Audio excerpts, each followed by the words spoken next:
We're ready? Yeah. So, um, so when we send you guys your email, your invite to come to this meeting, it's only sent to committee members.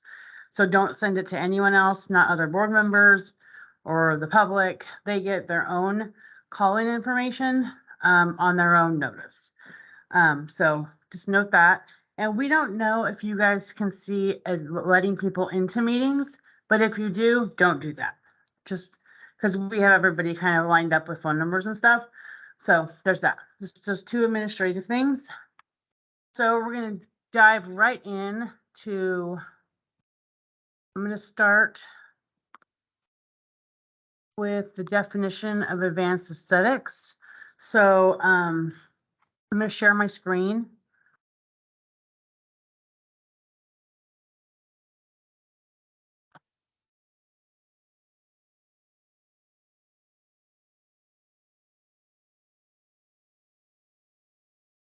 Can you see my screen?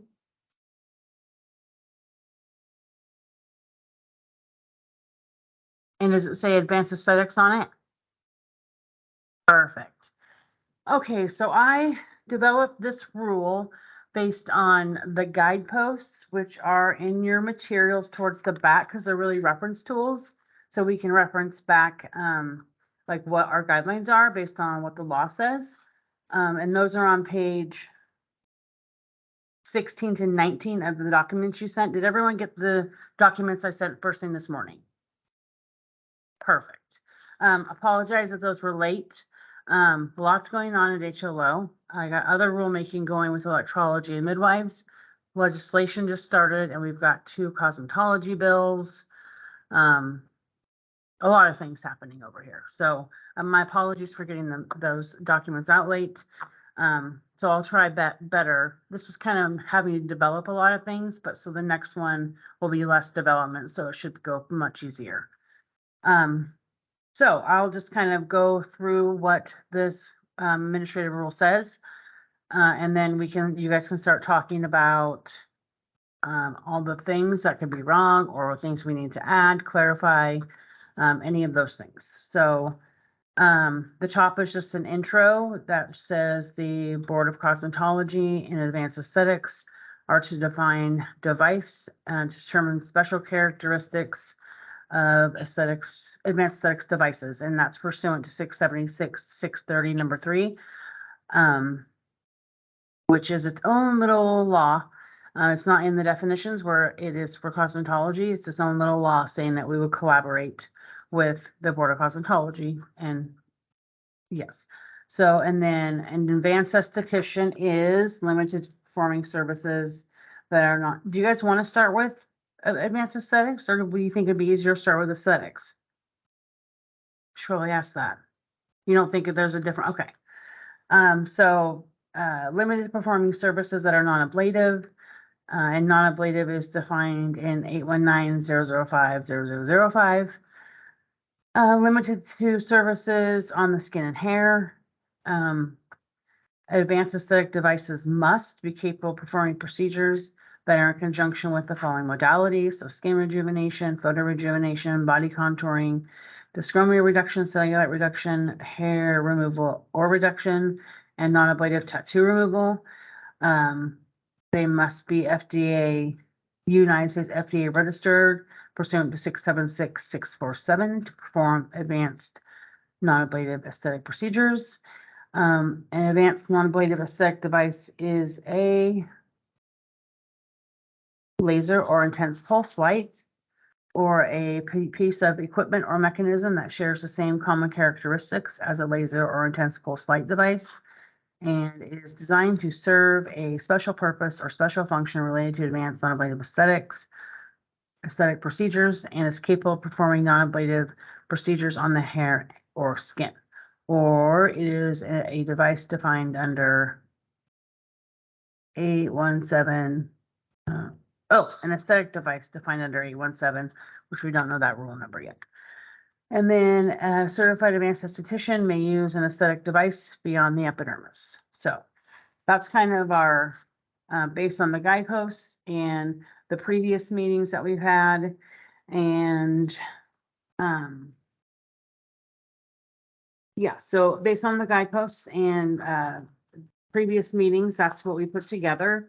It's not obviously the end all final. It's something to start with. It's always easier to start with a draft. And so on page 16 is the device guideposts. It looks like this. So this will be a reference point, and then the very next page is a little more in-depth as far as aesthetics goes. So it defines apparatus, appliance, electrical, electricity, exfoliating.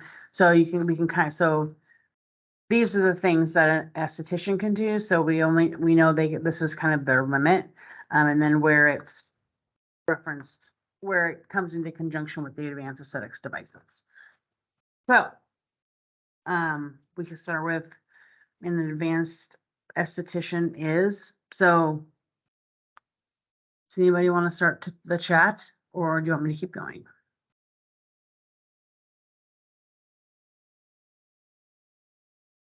Hello, Whitney. Hi.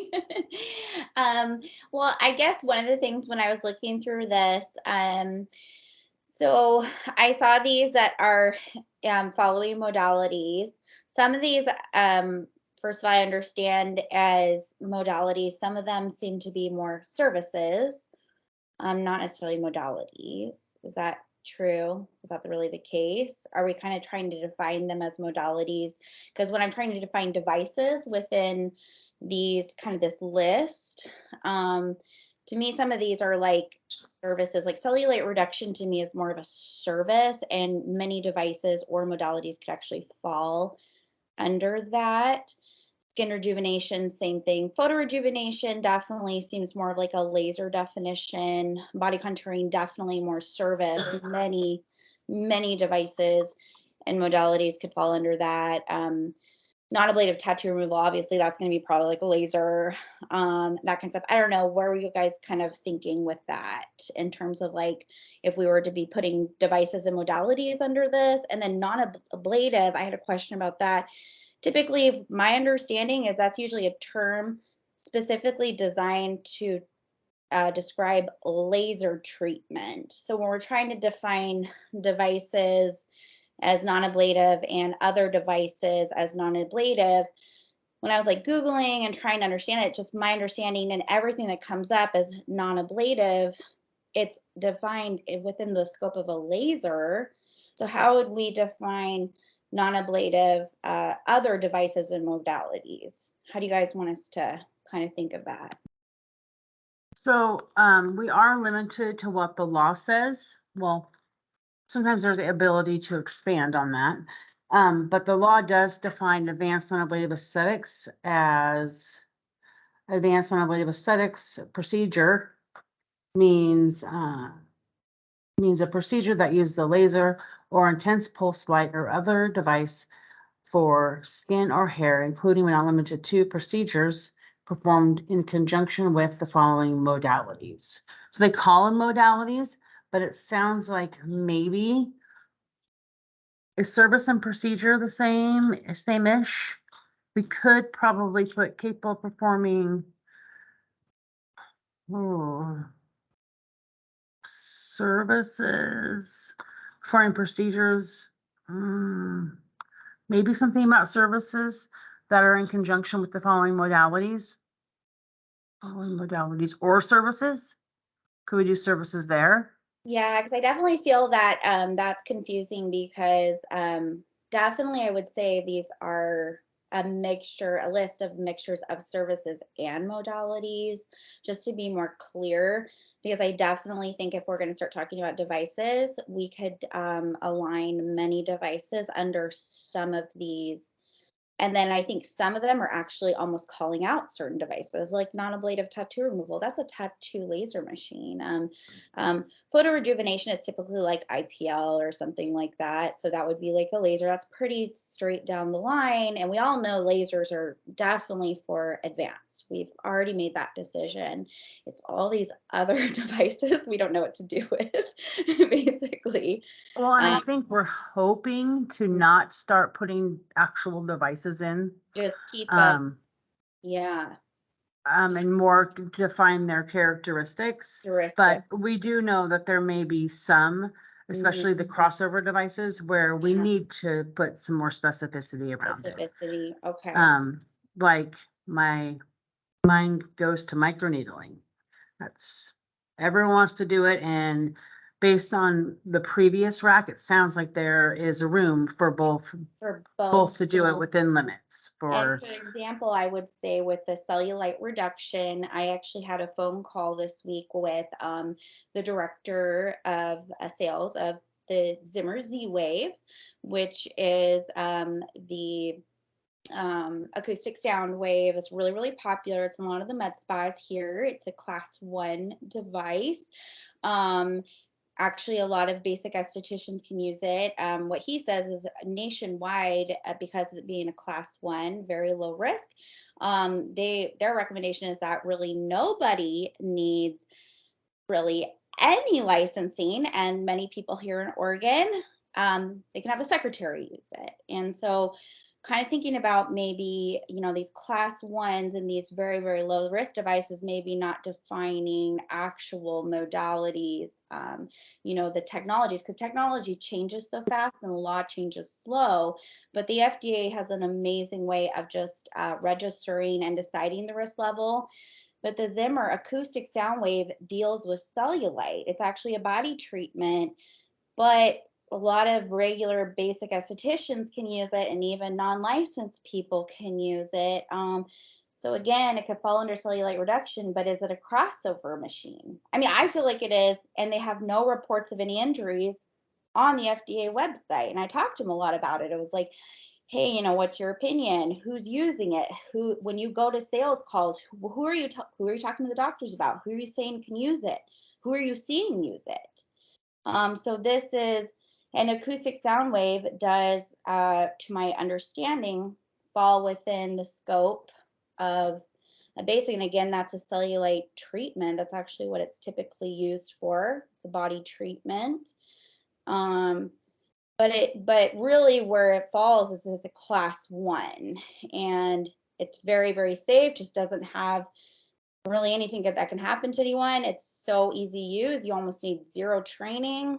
I just wonder if that's where we're going to be kind of headed to, is thinking about classification using the FDA as a guidepost. A lot of these, what I've understood from working with advanced and basic and doing a lot of hiring and stuff, is that the advanced schools typically are stocking their curriculum with devices that are class 2s. They're usually working with class 2 devices. That's what they're teaching them. That's where a lot of the knowledge needs to come from, is like in the training, and the risk levels are a little bit higher on those class 2 machines. So just something to kind of think about. Yeah, I see. So, so I'm getting my notes right. Do you think class 1 devices would not need people need a license to use them? Are they considered over the counter They're by the considered FDA? Yeah, actually, before I ever became licensed, I actually worked for a body contouring company on a class 1 cavitation device. No licensing needed, no special anything at all.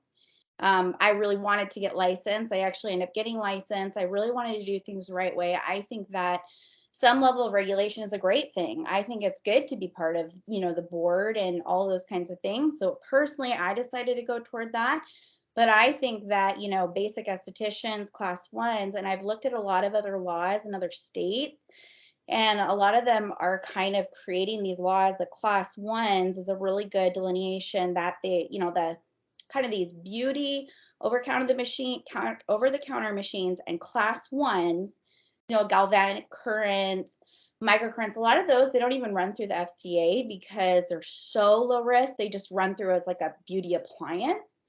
And then they have the class 1s. And then after that, a lot of times they'll give the class 2s plus to masters or advanced. Well, I think for the purpose of this committee, we need to look at ones that aren't over the counter, because that's not really what we're regulating. So it sounds like maybe we've tried classification devices in cosmetology rules many, many years ago, and it did not work. I'm not saying it can't work again because it was a different time. So I'm making notes here. Whitney, if you could get me any information on that Zimmer from the FDA would be great, and send that to me, a link or What do you whatever. want to see from the FDA, just like their registration or? Yeah, I mean, if they classify it over the counter, kind of what that looks like, if they have it in a letter or. Well, they'll just classify it as a class 1, and anything class 1 is basically classified as like bedpan or a tongue depressor, and doesn't need any pre-marketing, just So because send me that kind of those definitions of Yeah. what class 1 is, 2 is, 3 is, and all that. Deborah, go ahead. Thank you, Whitney.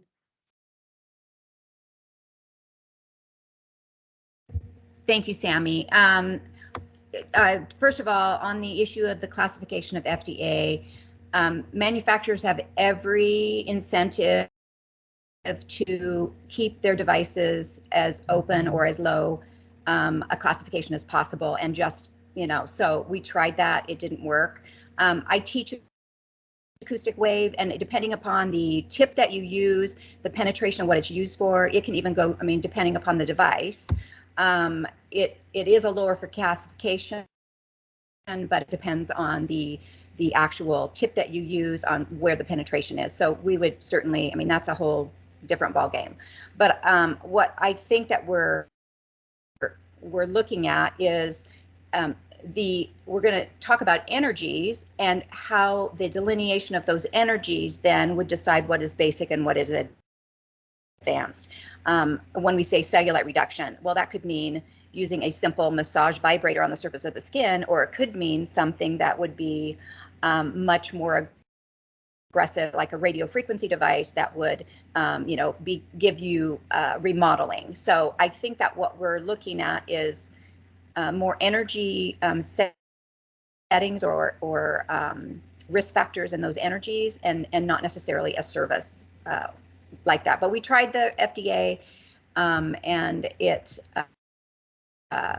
was putting it in the hands of the manufacturer that had every benefit to keep their devices either listed as a 510K or to get it in the hands of the public, not for safety issues.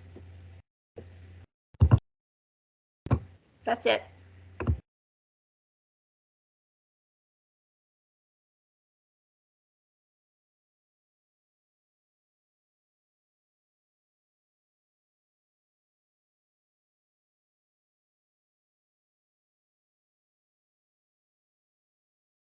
Taylor, sorry, I'm muted. Can't you guys read lips? So something I was going to say too, I think Whitney brought up a really good point about how are we categorizing them as services or modalities? This is specifically what's listed on advanced transcripts. When we send them into the state, this is how we categorize what treatments they've done in order to meet graduation requirements. So I think it definitely goes without saying that skin rejuvenation includes a lot of different modalities that I don't think any of these, even photo rejuvenation, we include a lot of different modalities within that. So like IPL, clear and brilliant, those are obviously different. And I think, yeah, so that was what I was going to say about that. And then the definition of non-ablative, I think the wording to me does not pertain to just lasers.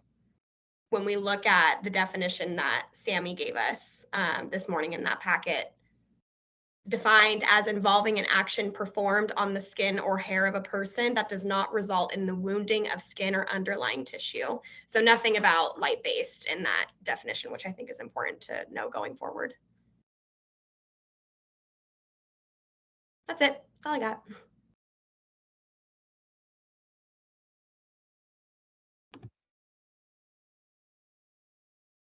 Just so you guys know, if I'm not looking at you, I am listening, but I am making notes. Suzanne. Thank you. Spending a lot of time in this area right now. I know in the past with FDA, it's been really difficult for boards to try to enforce off of classification.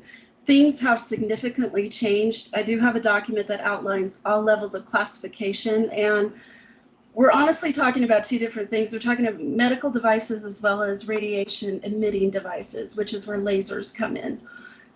It is about intended use. And what I'm finding, I'm having to deal with manufacturers across the US, especially around body contouring. Excuse me, I don't know if you guys can hear me very well. They are not registering. They're saying that they're FDA class 1, but they're not registered when you try to look them up. So there's a difference between cleared by the FDA, which is where you get into your 510K and you've got all the safety issues. It's very expensive to do. And then there's distributor registration. So I can understand where we have some confusion there, but unless a device is specifically registered by the FDA, so that's one of our guideposts for advanced aesthetics, you can't use it. So that means that every single esthetician, advanced esthetician, will have to have documentation of their device being registered, right? Or you can get dinged on enforcement. So I guess we should keep in mind, and I'll pass out this, Sammy, I can email this to you. You can see if you want to send it out. But unless it says OTC in their actual clearance, and I'm talking the actual device, not the distributor, we can't consider it OTC or non-licensed. And literally with the FDA, anything that causes any type of change to the human body via device is considered a medical device and has to be registered. Doesn't mean that it's something that's very harmful. So for example, a paraffin hand dip is a class 2. So classification, I can understand trying to not use that for enforcement, but we should really look at intended use. And the safety data should also be provided by, excuse me, the distributor or the manufacturer when there's some sort of question about the different type of device. Acoustic sound wave, like what Whitney was talking about, that's a new on the market. There's some debate whether or not there is harm in certain levels. So it's going to be very hard to identify that. So what I understand from reading like skin rejuvenation, let's say we're using acoustic sound wave for firming, which they're doing in the UK right now, that it falls under skin rejuvenation. But also if you look at what our core curriculum is at a basic level of licensing, you're not touching that energy modality. You're not giving the safety or the foundational theory to ensure safety. So I would think that we'd also want to look, besides intended use of the device, is what are you actually being taught at the basic license level, and what more do you need to know to work at a more advanced level? Does that make sense? Yeah, I think that during Cynthia's here, she introduced herself. She does all the curriculum for advanced aesthetics. She also works with HEC on the cosmetology curriculum. Hopefully under Senate Bill 217, I'll be coming back to the board, hopefully. So I think that's all factored in based on how you guys define that we'll have to look at education and do we need to increase something? Probably for both professions, if we just need to add stuff. So if you look at the rule for advanced aesthetics, it lists the device, or is it the curriculum? The device and what each device could do. Does that make sense? And I can send you yeah, that. I see the. Are you talking about the rule or are you talking about the statute here? I think, let me look. Hold on, I have the rule right here. I think it's actually in the curriculum. No, it's in the rule. So, Okay. hold on. So technologies. So we do use technology term in the rule. So 15 hours, which is inclusive of all areas as specified below. So intense pulse light, laser, plasma. Oh no, I guess it doesn't. Oh yeah, so these are the other kind of technologies that would be used: non-ablative fractional collagen induction, aesthetic radio frequency, aesthetic ultrasound, cryolysis, microwaves, and emerging technologies. And then it says how many hours within each of them. So I guess, so there's that.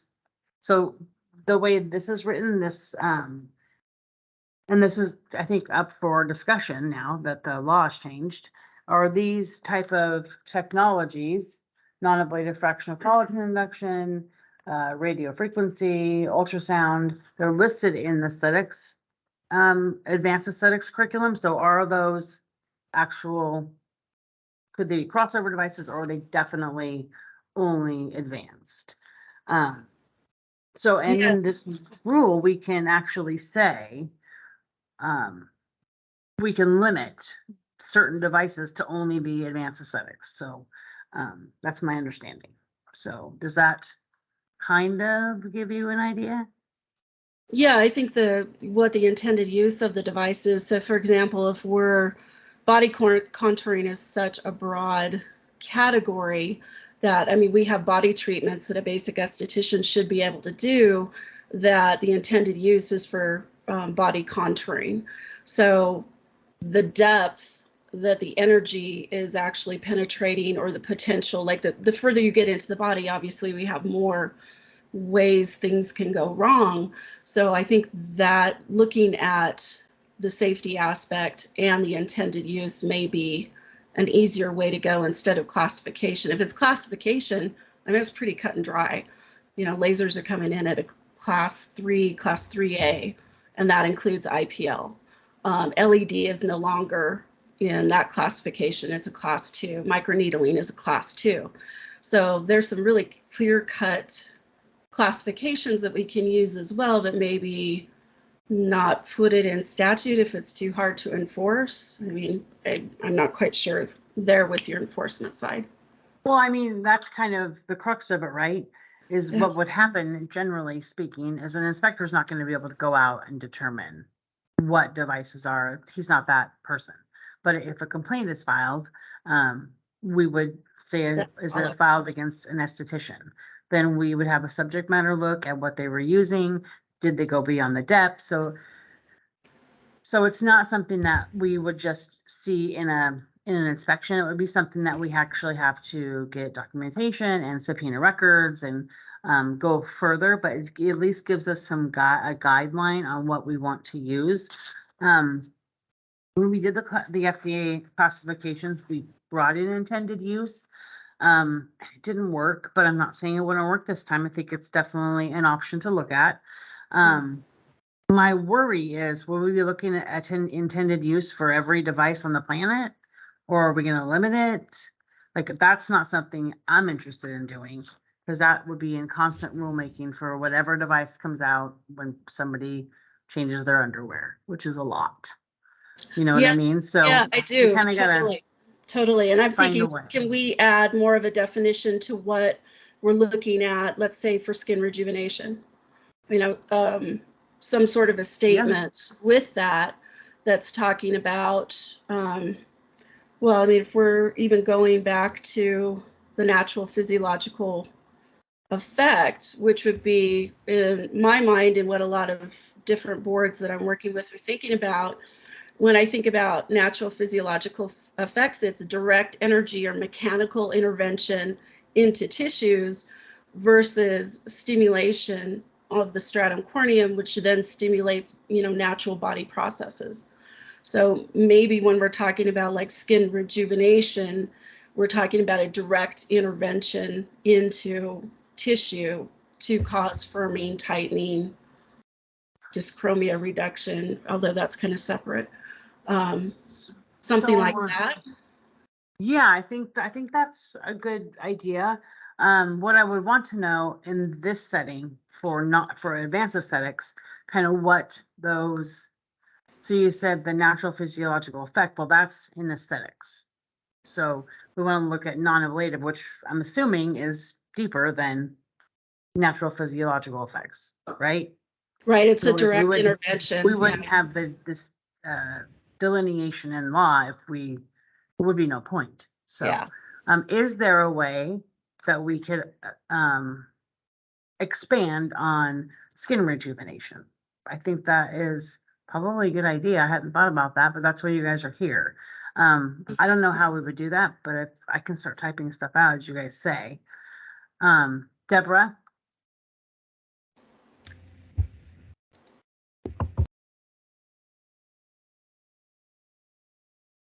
You're on mute and I cannot read lips.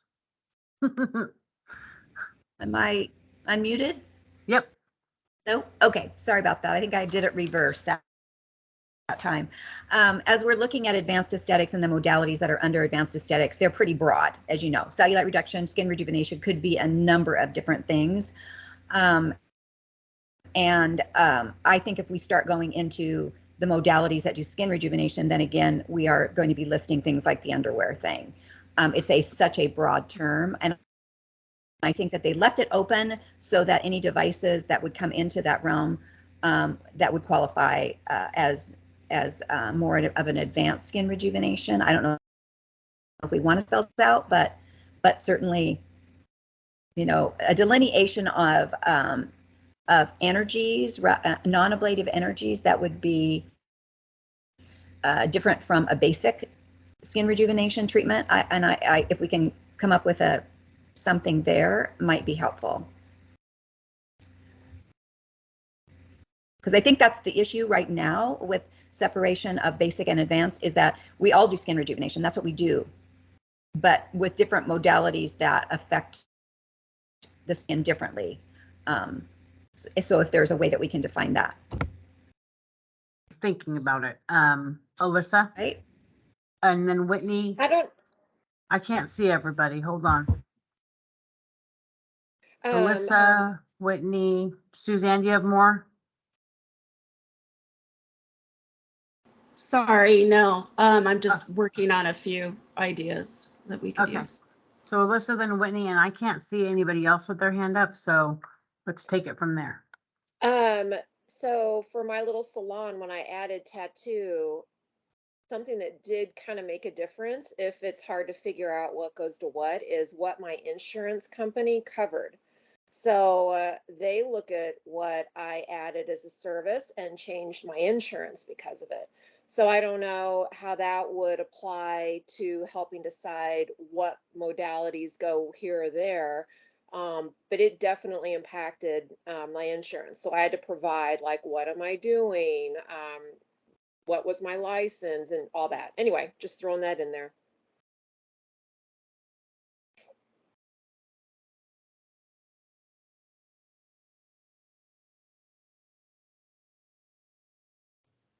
Me.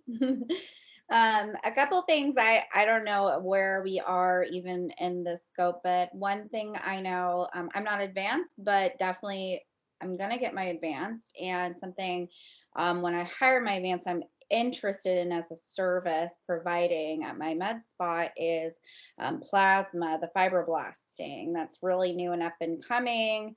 I know that they're starting to kind of teach the girls in spectrum. That is definitely not something I would expect any basic to want to just pick up and start shooting at people. I think it's a really awesome, totally advanced service.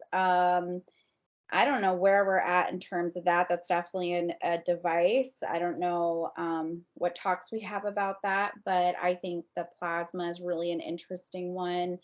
I don't know if we want to talk about, like, you know, certificate, if we need additional certifications for that, additional training, something additional hours, but I do think that that's a really big and upcoming service.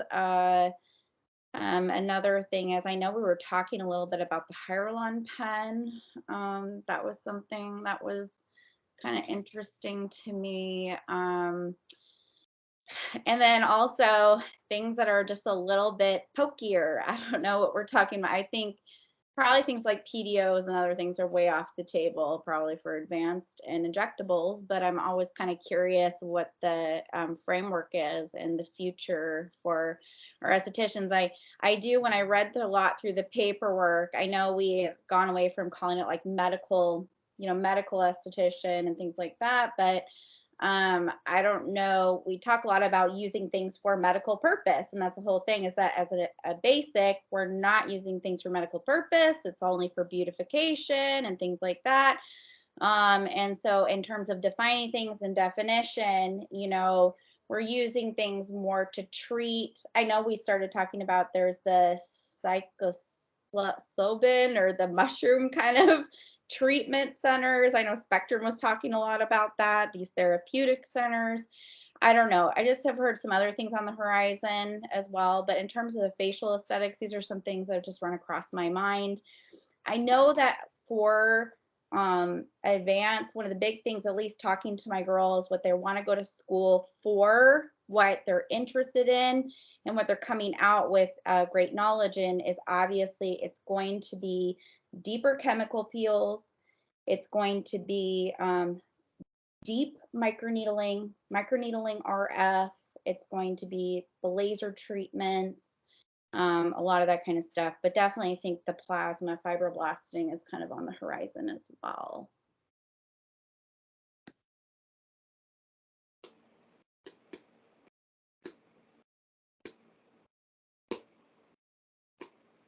Maria? Oh, am I muted? Can you Maria. guys hear me? Yes. Okay, great. Just an idea. I know we're kind of jumping around, so Yeah. I don't know if we might want to look into just like with the body contouring, for example, lipolysis, adding maybe some of that wording, that it's done through like a photothermal lipolysis or cryolipolysis. So that kind of covers that advanced body contouring, right? Where it's not just like, let's say, a roller or something that, you know, a COS can use. But that was my wondering if that would be helpful in there. And also for the skin rejuvenation, which is, you know, with the advanced aesthetics, at least my experience, it's, you know, typically done with a photothermal, you know, there's a photothermal tissue reaction. So I'm not sure if that could be something that we can add, or if that would be helpful to narrow down that definition of the modalities that could be used. I think anything's possible, but I kind of need direction from you guys on how you would want me to write that and where. So I think it's important to go back to our guideposts. Maybe it's easier to start with aesthetics. I don't know. Maybe looking at limiting aesthetics on what they can do, and then or determining what the crossover devices are. Maybe we should go to aesthetics instead of advanced aesthetics. I agree. Okay, so let And me. Sammy, your screen is still on share if you are aware of that. Yes, I'm going to. Can you guys see the aesthetics definition? No.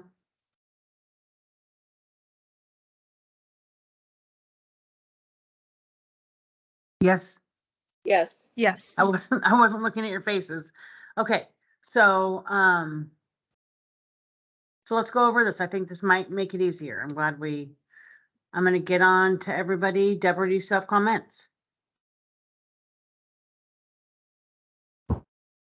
Yes. I want to just really quick mention one thing that Whitney brought up about the plasma pen, and that is something that is really frustrating to me, because the Premier, which is the one that's the main one that's out on the market right now, is not true plasma. It's actually a high frequency device, which is high frequency is already in the scope of a basic esthetician.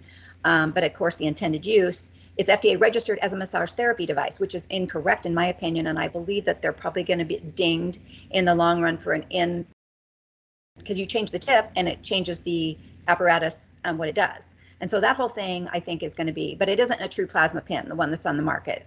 There are true plasma devices on the market that use plasma, the gas, but those are actually high frequency devices that are everywhere on the market that are, the Premier is actually high frequency. I think that we have to go back to one of the things that we discussed when we did the bill, was that there are certain things that have a history in aesthetics, like microcurrent and high frequency and galvanic current, all those things that do have a physiological effect, because we're a whole system. We are not separate. So when we do anything to the skin, even touch the receptors, we start off, a host of different things. And so I think we also had to look at the history of what has been used safely in aesthetics as well. And we agree as we discussed, that those things would be examples of that. And as we look at devices that are working below the epidermis, but not necessarily the target. We're not targeting fat cells directly with intense heat or targeting a adipocyte with radio frequency. And so that was our intent, was to keep those things that have been in aesthetics, and understand that we are a whole system and we can't separate that. But we were trying to come up with some way to have that delineation. That's it. Okay. Tracy, you want to go? And then we'll start going through the definition of estheticians. So I just want to speak to what Whitney was saying about the future and advanced estheticians being able to do any sort of injectables. I think that's a significant blurry line, and PDO threads and all of that is much more nursing based. And I'd want to make sure that it's clearly stated what an advanced esthetician can and cannot do, because they're not a licensed nurse. I've heard, and I don't know how much truth is behind this, but that even RNs going forward with owning their own med spas, there might be some limitations going forward, and that's going to be more for nurse practitioners because there's so many med spas, which you can't really have a med spa without a medical director. Popping up left and right, or aesthetics, day spas. And with advanced chemical peels or physician type peels, that then requires a medical director like me to consent each patient that advanced esthetician sees for that chemical peel. And I have to make sure that they're safe to do it and give the order for that advanced esthetician to perform. So I'd want to make sure that in this ruling, if any of that is talked about, that is clearly stated that a medical director must be involved. Well, I think we have to stay within the guidelines of the law, and neither in aesthetics or advanced aesthetics does it require any kind of prescriptive anything from a physician or the like. So to impose that would need to be imposed via the legislature. We can't really impose that via rule. We can't, what you advanced estheticians can do and must do is have a collaborative agreement with the various list of things. If there are advanced estheticians or estheticians doing Botox, you should make a complaint. Right. Because that's an absolute no. Nowhere in any of the laws that we look at in those two professions does it say use an injectable anything. So, and the hyaluron pen is actually highly not recommended by the FDA. And I sent out a memorandum about that. Hold on. Back in, from the paperwork. Maybe September.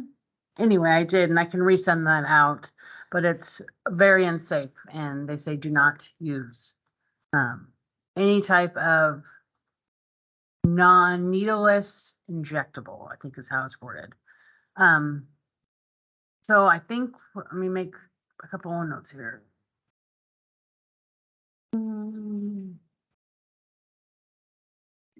So sorry, to add to that. So in regards to a physician peel, that requires a medical professional's license like mine for that esthetician to purchase and use.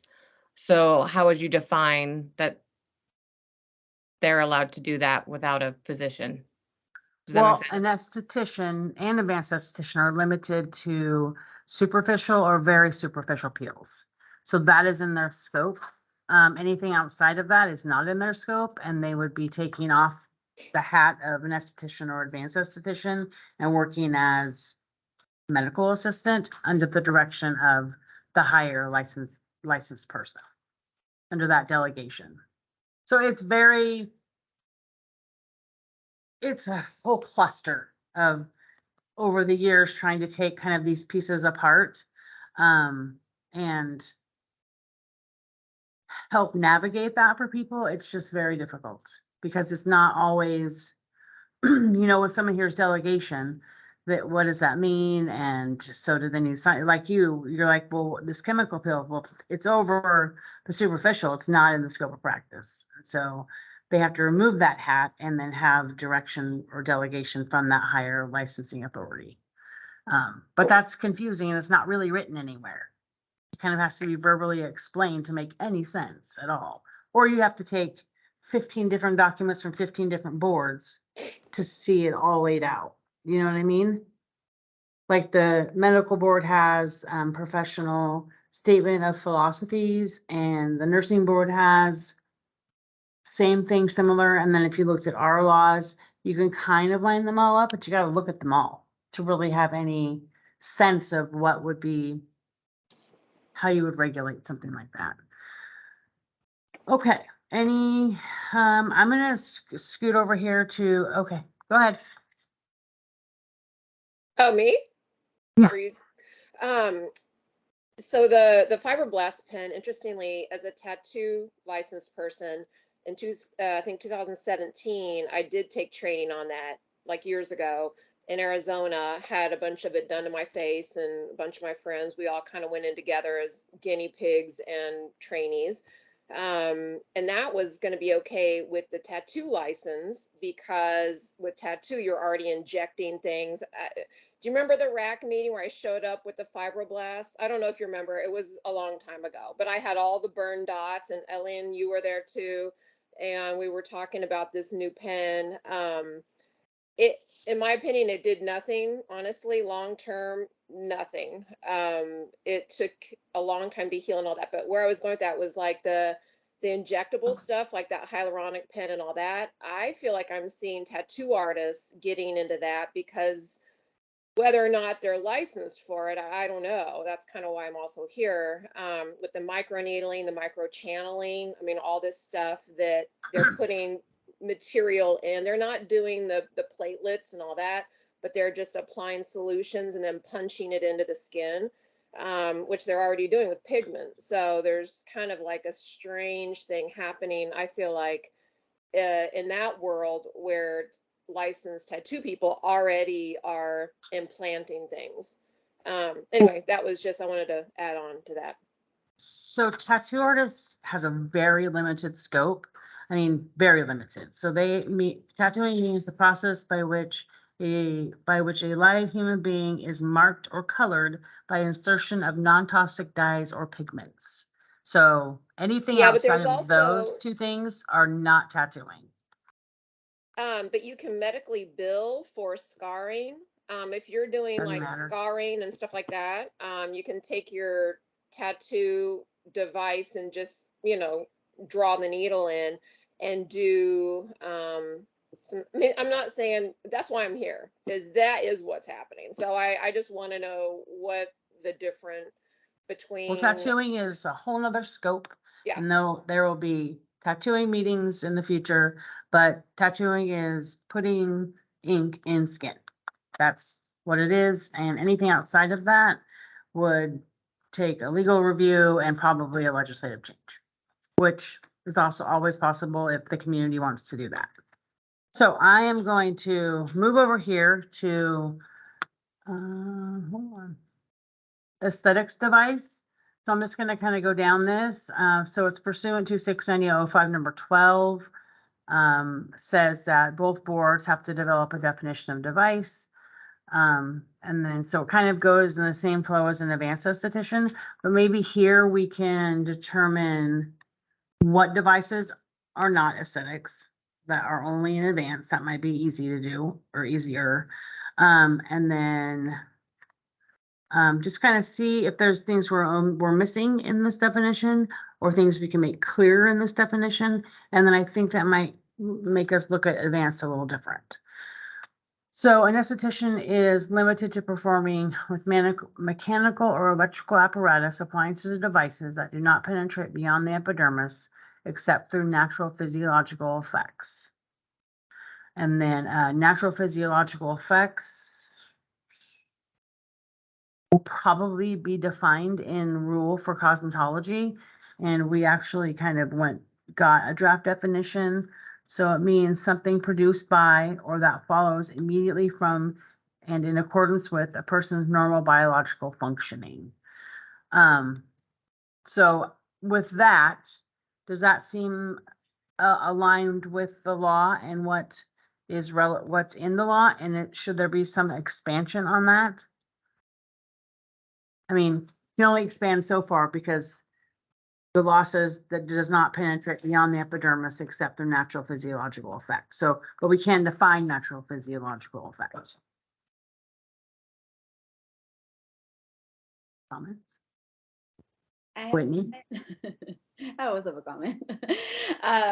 Okay, I'm just going to come from because I've read through the law, and I'm just going to come from what I've always thought it meant and how I've always interpreted it. So my understanding is natural physiological effects.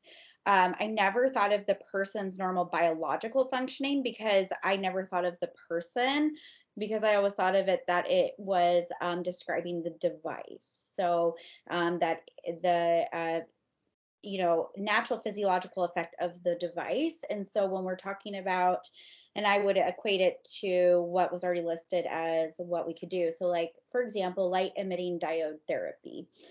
Light emitting diode therapy, LED light, if you were to look at a light bulb or any kind of light, if I was to put an LED light to my hand, like a mask or something, I mean, it's going to shine and illuminate my entire hand. And so the natural physiological effect of the actual modality is that the physiology of it is that it shines straight through my epidermis, all the way through my body. And so it technically is going to target deeper. It can go as deep as it will go. I actually have no idea how probably deep whatever light diode therapy I'm putting on my client. I know it shines a lot deeper though than probably the epidermis. But that's a natural physiological effect of the modality. And so that's how I interpreted it. I never interpreted it as the person itself because I assumed that the definition was defining the actual modality or device. But that was just me, and that's how I would continue to define it. So that would help us to define the device itself. Just like if you were to look at galvanic current, high frequency microcurrents, again, like I talked about before, they are microcurrent itself is amazing because it targets the muscle groups, which produces ATP, and it accelerates your cellular turnover, which helps with collagen.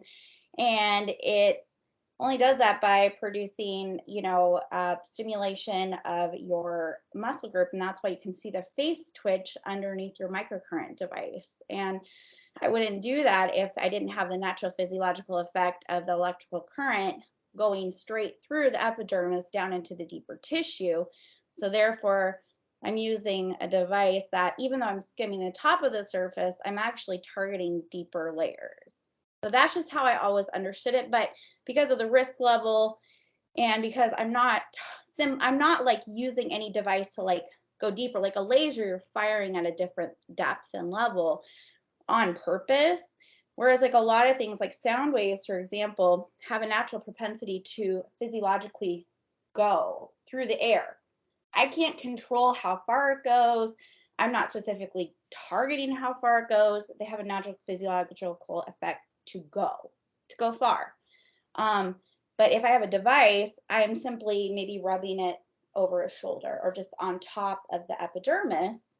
I'm not targeting anything deeper per se, but I mean, obviously I have some kind of endpoint. I'm doing it for a purpose, just like I would be doing microcurrent for a purpose. I mean, I'm targeting the muscle, of course, but I'm not using anything to fire at a certain depth like a laser. So, or I'm not microneedling, to a certain depth to go down into the dermis or whatever. So, I mean, that's just kind of my thought. I don't know how everyone else feels. I was going to ask Helene how it's my understanding, and when I read the law, that it's attached to the epidermis, which is attached to the human. But I would like to maybe hear from Helene or Deborah, who helped write the bill and make this definition. Yeah, thank you.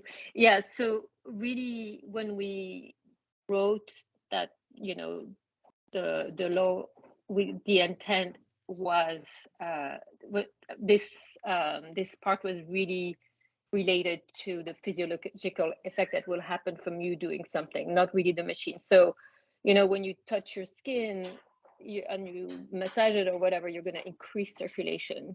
But this has nothing to do with the epidermis. So this is kind of really what we wanted to say is like, when you're going to use, you know, for example, a microneedling, and you're going to stain the epidermis, there is a lot of physiological effects that are going to happen because of that. And that's okay. But so our physiological effects were really related to what we were doing to the skin, not the machine. So not what you're thinking. Does it make sense? So that was the intent, to make sure that Thank you, Colleen. we Deborah? cannot. Oh, sorry.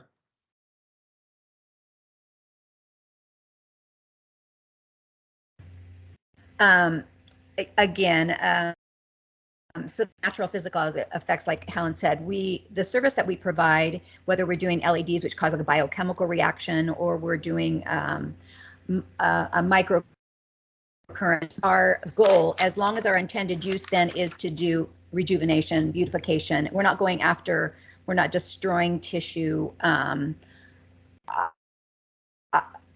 think that was our intent, was to make understanding that even though we are staying within our scope in the epidermis as a standard esthetician, there will be effects to the whole system.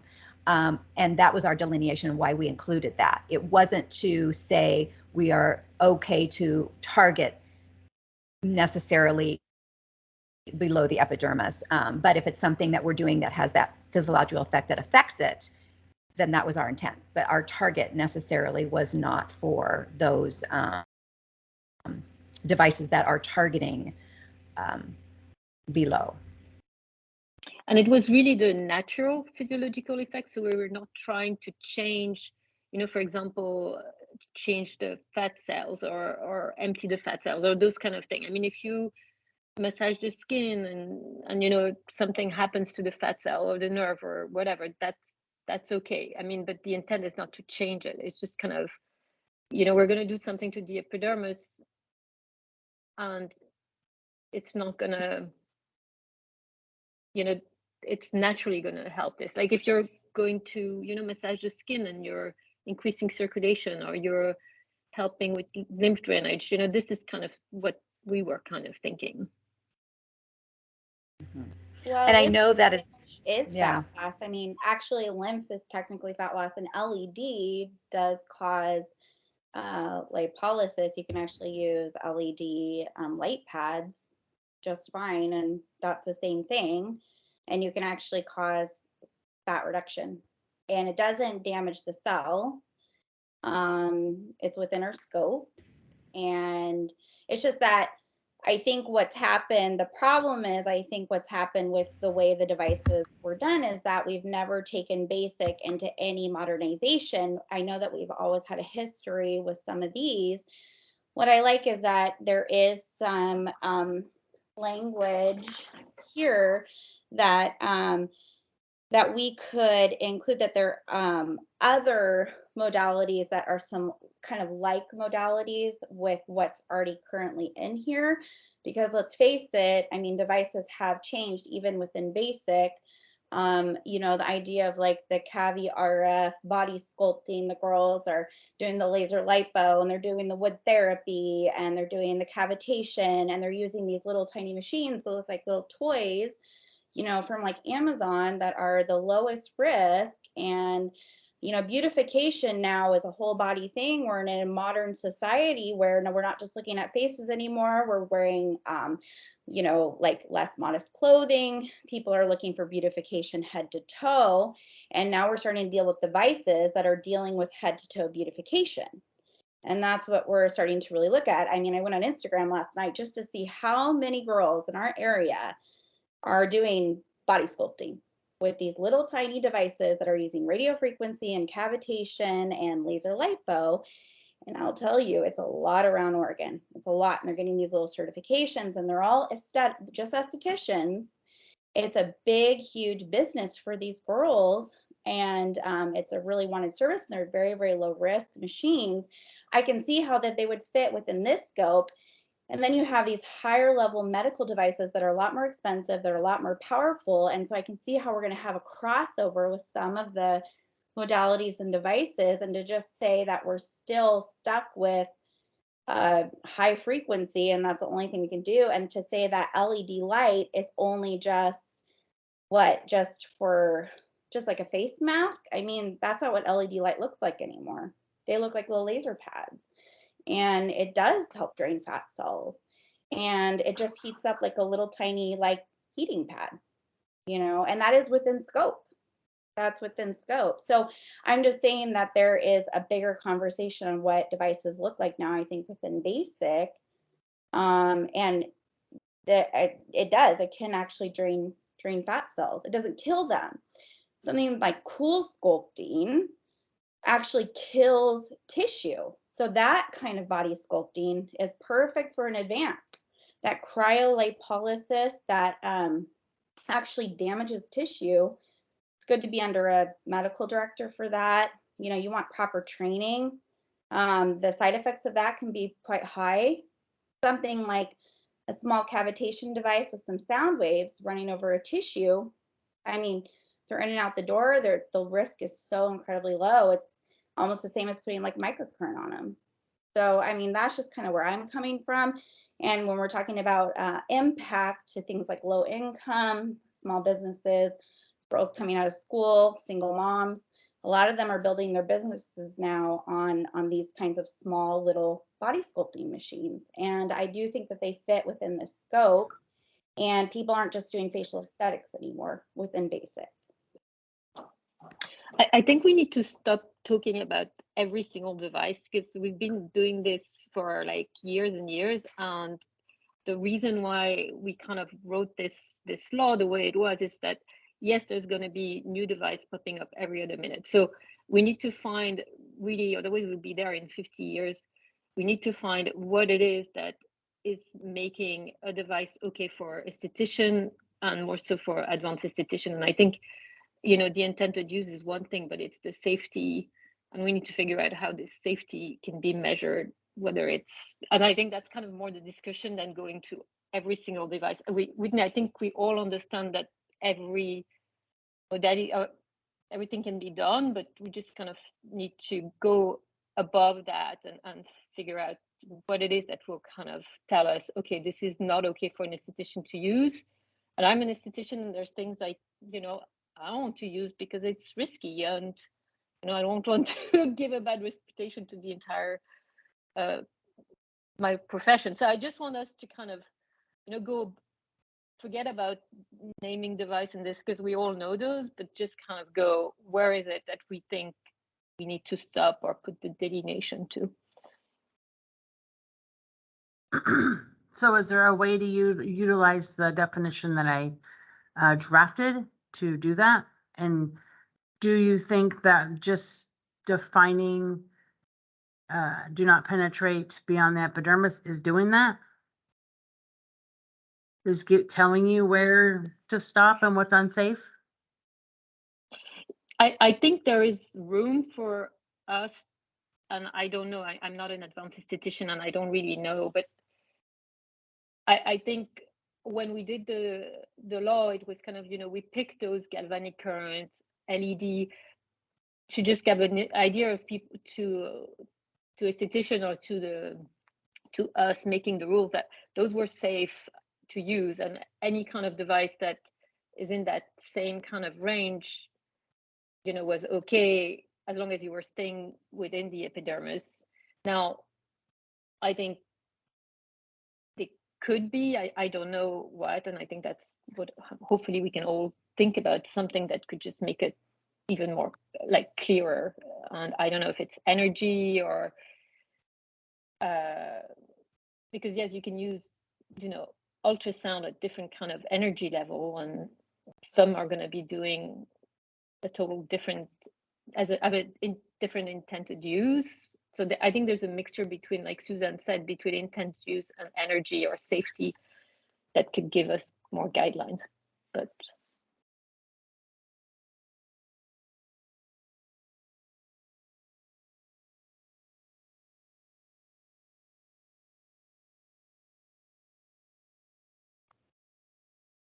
I guess, do you want us to stay away from kind of calling out actual modalities? Do we want to kind of keep it open?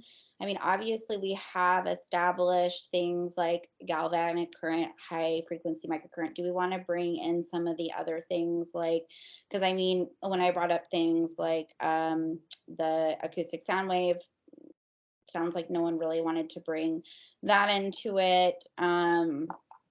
I mean, I've talked with, I don't think we can, I don't think we don't want to can bring anything go, specific no. like that. We want to Yeah, kind of and stay that's why away. there is, yeah, there Want is to kind other of leave it device. open. We want to leave it kind of open for new technologies to kind of come in. Correct. So we want to keep it to, you know, so I mean, I feel like when I looked through the aesthetic devices, I liked what Sammy had put together. I didn't feel like, I felt like these were good. My concern mainly was, you know, when you've got a device, and let's say you've got a basic girl, you know, what has been happening is just that they get confused about what that means that they can do. And I'm sure the, you know, the HLO gets a lot of calls. Can I do this? Can I do that? What can I do? Hundreds Yes. that come And to I me. think that's kind So of that's why we're doing this. that's why, right. That's why we're doing this. And so my concern is like, you want to be open enough so that we don't constantly have to do these kinds of things and, you know, be too stringent, but you also don't want to be so vague that nobody knows what the heck is going on and what they can do. I like that you put body sculpting there because this is a new humongous service. This is one of the things that girls are concerned about. They're confused about. They don't know that they can do this, but it's how they can do it. It's more of like, how can they do it? It's not, can they do it? It's how they can do it. What is an appropriate way that they can do it? I think something too to focus on is not necessarily like device specific, but the theory behind the device is what we should be focusing on. So like So when if you guys can help me deliver that on paper would be great. so like Right she now was we're just talking, talking in circles. so Whitney was talking about like acoustic wave energy, that she did bring up the whole Zimmer, that is a specific device, but acoustic wave energy is a very specific science. It's a very specific technology. It's been around for a long time. And that needs to, that's why we're here, is to categorize, is that advanced? Is that basic? If we can't leave it open-ended because then there would be no reason to have this RAC committee. There's just going to be more questions. So I think it does definitely need to be not device specific, but energy and theory and science specific. Like you talk about radio frequency, that needs to be categorized, advanced or not advanced. Acoustic wave, that's a theory. There are thousands of devices that fall under that category, but it's all the same science. Does that make sense? So same thing as like galvanic or high frequency. You could Google high frequency devices and you're going to come up with thousands of options, right? But the theory behind those devices is all the same. Does that make sense? Mm-hmm. And then I think then, of course, that's. Oh, Whitney, hold on. Everybody else is raising their hand and you keep going. So I'm going to go. Oh, Alyssa, I think was first. Suzanne. Well, I just have like a technical addition, like to literally something to write down. Maybe add back to your definition of natural, add maybe penetrate the epidermis except through its natural physiological effects. Because like Whitney brought up, she thought it was the device or and then, but no, it's the human.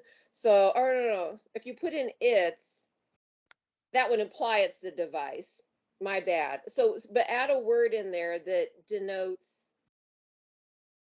it is the human, except through us. I don't know what the right word is. But anyway, that's all. But that would be something to differentiate that, to take that confusion off the table. It is not the device. Well, now I'm even confusing myself. Ellen, you describe, was your intent the natural physiology mechanism of the device or the human now? I can't remember. Anyway, that's all. So I want to just be clear that this meeting ends at 1.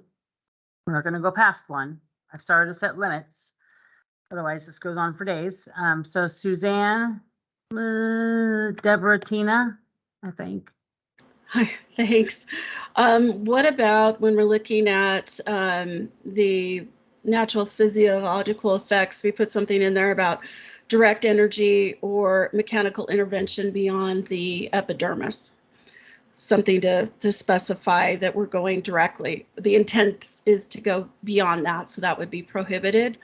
And then when it comes to cleansing, I mean, we've got that pretty well defined in statute. Do we need to define out modalities? Cleansing, stimulation, or manipulating, I think are all pretty well defined in existing statute. Exfoliating, we can define it down into superficial exfoliation versus the deeper exfoliation that an advanced esthetician could use. And there is multiple different types of modalities that we could list in rule, but I don't know how detailed you want to go. So a standard bill that I'm usually giving boards is something like defining superficial exfoliation and talking about manual scrubs, machine assisted exfoliation, which would be the microdermabrasion, and then like superficial chemical exfoliation could be including but not limited to AHAs, beta hydroxys, blended acids,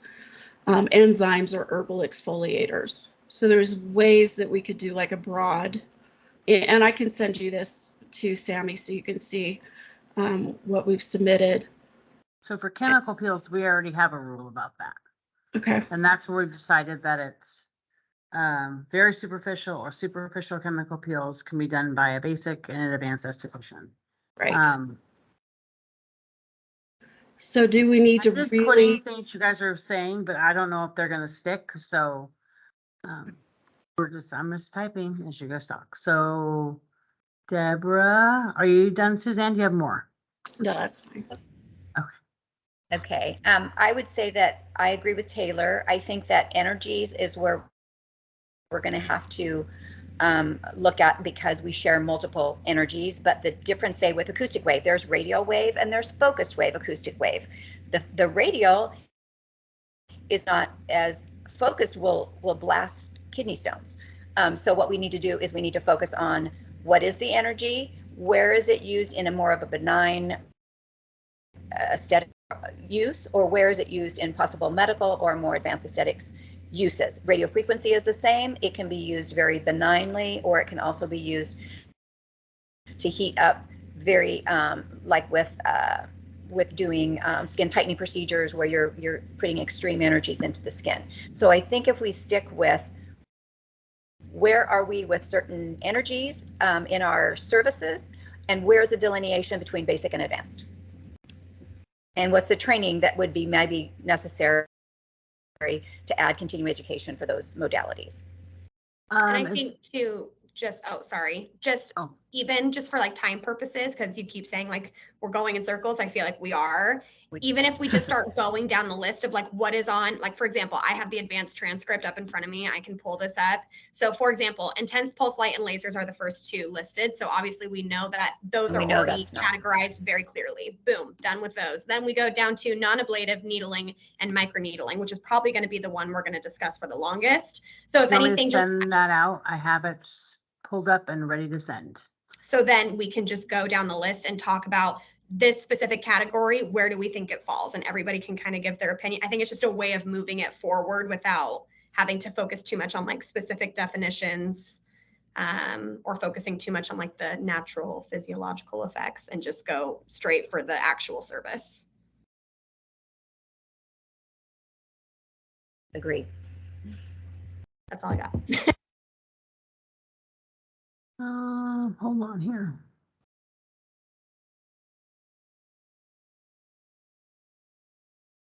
Hold on 1 second. A lot of clicks going on here.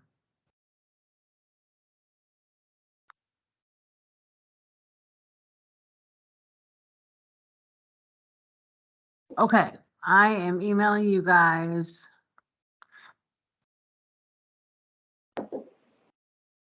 the curriculum for advanced aesthetics and basic aesthetics. Actually had it all ready to go because I figured we might use it. So if I don't actually even have it printed, so That'd be great. If you could print them both. Now I have a couple questions. Energy, we keep using energies, modalities, technologies. Are these different? Are these the same? Because this is something we'd want to let people know. This would be important. Are they interchangeable? Are they not? I mean, we know I think when modalities we're for using sure. the term like theories, technologies, we're talking about the same thing. It's just using those terms interchangeably. It's the actual scientific method of what is happening underneath the skin. What is the science behind the device? And that's energies? Not always. I mean, with microneedling, you're not using energy. Okay. I don't understand what you mean, but I'm gonna So go. I guess a better word than energies would be like the actual theory behind the device, the intended theory, the intended science behind the device. So call it out for exactly what it is. Yeah. Instead of using these fancy terms that everybody uses Yeah. All interchangeably. everywhere. So science behind it. I like that. That I can understand. Okay, so we know if we go down here that an esthetician cannot use a laser or intense pulse light, like you said, and then other CAE devices specified, and we have to determine that. So are there other devices? And I think that an esthetician cannot use. And so I think that's where it would be helpful to go down that list of what's on the advanced transcript and just start listing off, okay, microneedling is the first one. What do we think? Do we think that falls into standard 2? Is that a crossover or is it just advanced?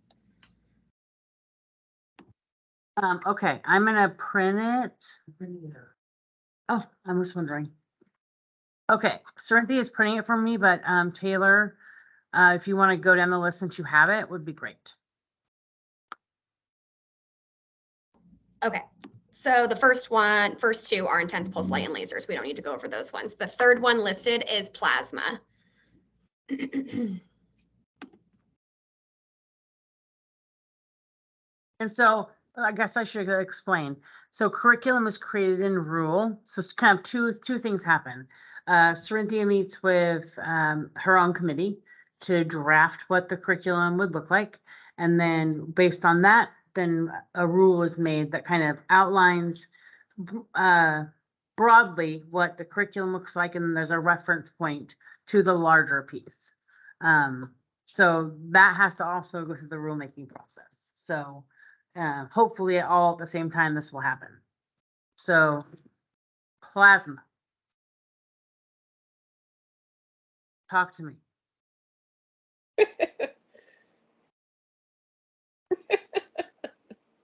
Who's laughing? Oh, Oh, You're listen. Well, we're going back to the, so we're going back to the, I don't get it either. I mean, we're going back to the actual modality. So Taylor, are you trying to say what the energy, so tell us, I mean, I would like to understand, at what energy do you think a plasma can be used for a regular esthetician or for an advanced esthetician? Is this what we're trying to do? I mean, plasma honestly probably isn't even the best excuse because that's not something I'm going to be extremely well versed in. But an example would be like the next one down on the list is microneedling. So clearly there are tons of microneedling devices on the market. It is our job not to list every device, but to decide, is that specific service within the scope of practice of standard estheticians, advanced estheticians, or both? Is it a crossover device? Because as of now, if you look at, like when I'm looking at the advanced transcripts and I'm looking at the basic transcripts that get sent to the state, they have very different qualifications as far as what we are required to teach and what the students are required to learn.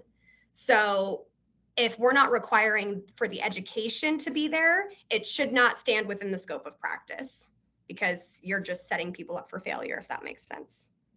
What's the science behind microneedling? The science behind microneedling is going to be like collagen induction therapy.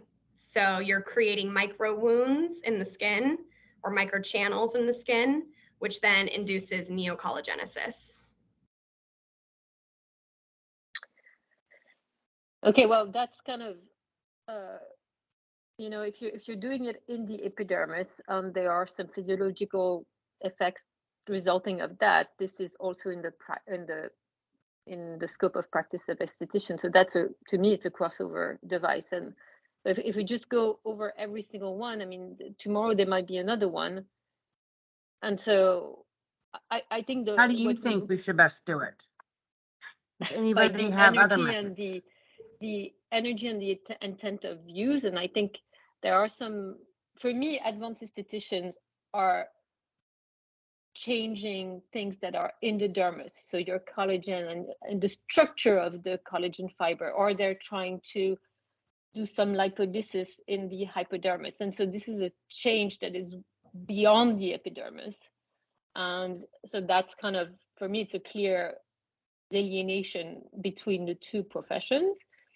After this, I don't know anything about energies and you know. So is there lasers. anything, I mean, we have to create a definition, right? That's what the law is telling us to do.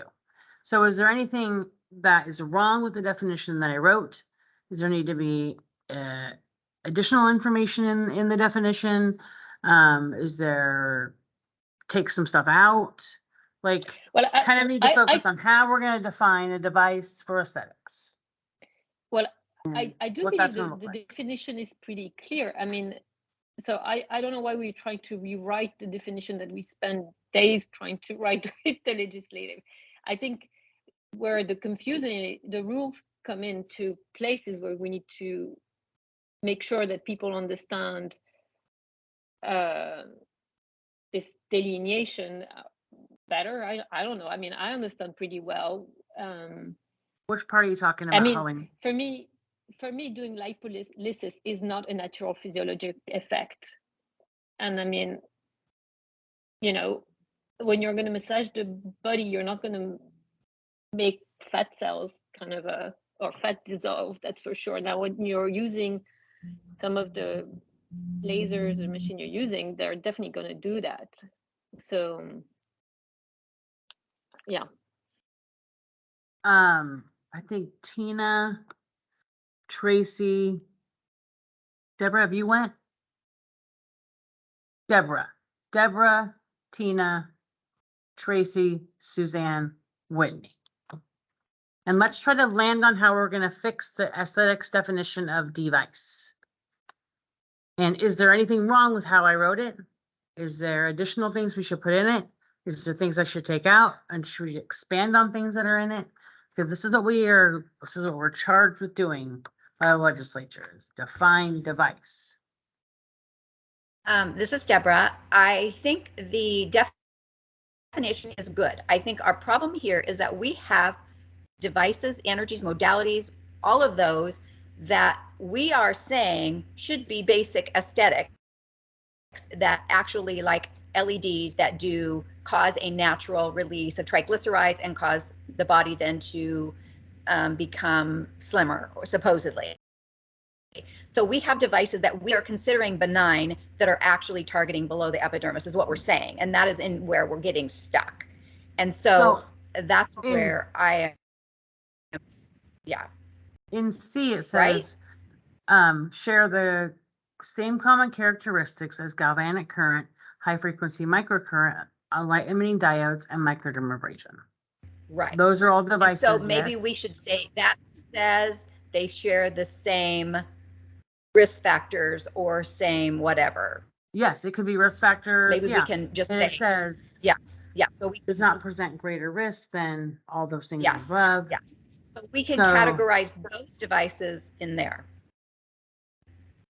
Would be my recommendation, is that we take the benign devices that use energies like LED for non-invasive, as long as, you know, we have certification training that they understand the processes. Maybe we do advanced curriculum, advanced CEs for that, but have a delineation for those devices that then would be like radiofrequency or cryolipolysis. Those then would be like Cool Sculpting is a manufacturer, but some of those that would be considered.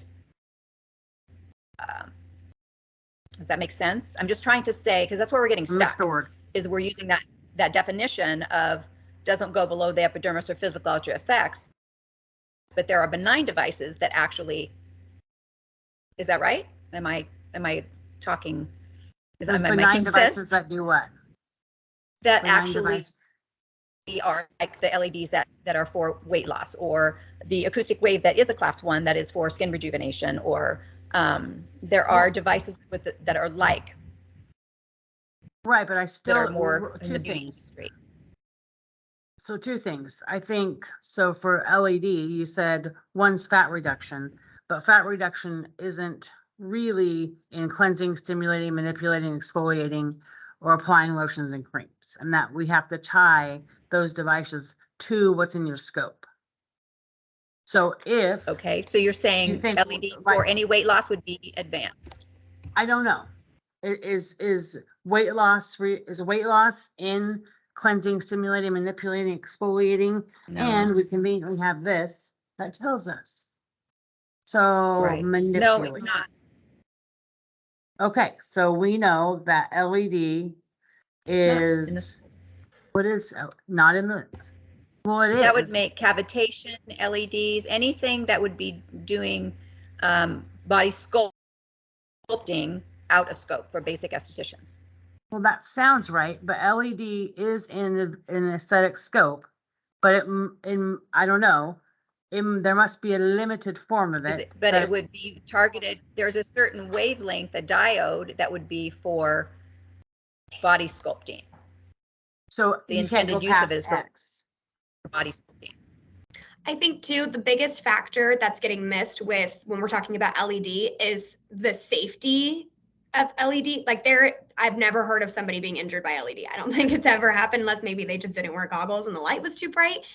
It truly is probably the safest device. I think everybody can agree on that any of us could use. So I don't think, I mean, it's listed as But it's already allowed. I don't think we should be trying to limit that in any way, because I think we're trying to change rules that already exist for a reason. We're trying to, I don't know.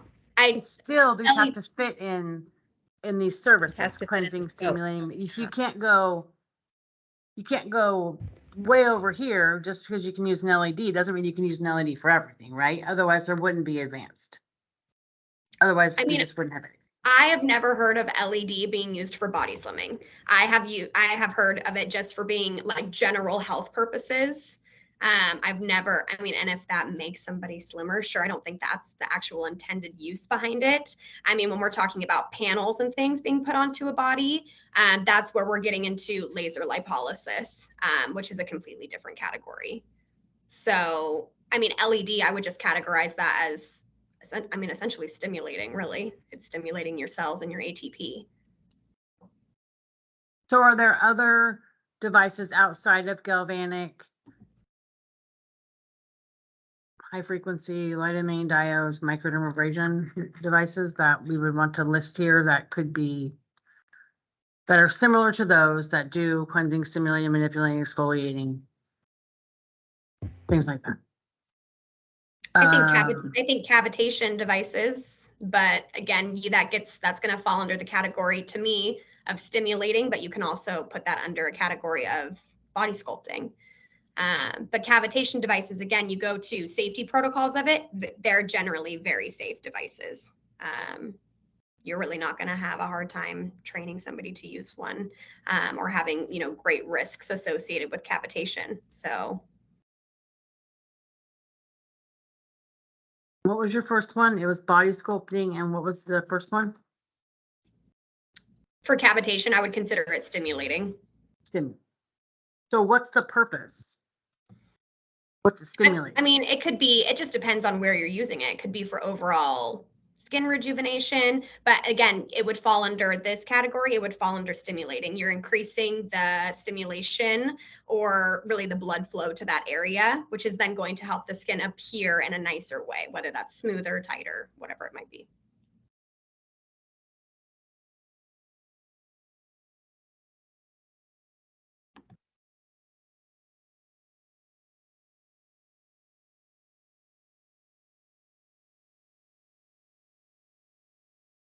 Okay, so I think I'm hearing you say that this is probably a crossover device, which is a very important device for me to know about because I must get 5 questions about this a week. I don't even know what it is. So this is helpful. Microdermabrasion would be helpful. Radio frequency would be helpful. So maybe this is a crossover, so it's very safe. Sounds like. Is it similar to galvanic current high frequency? Is it similar to any of those? And what's it similar to? I feel like Taylor, I've been talking a lot, so excuse somebody me, else wants to maybe- speak. Maybe Taylor can interject here, but with Who's the talking? this is Maria. Okay. The cavitation, I mean, it uses low frequency waves, correct, Taylor? Yeah, so it's low So- frequency acoustic waves. So I don't know if that's helpful. And I Isn't think, the other, It's ultrasound. huh? and I think too, this, like you were asking, what does it relate to that's already on that list? I would compare it probably the closest to galvanic, I guess. Or even microcurrent. You're putting an energy into the skin to stimulate a specific body process.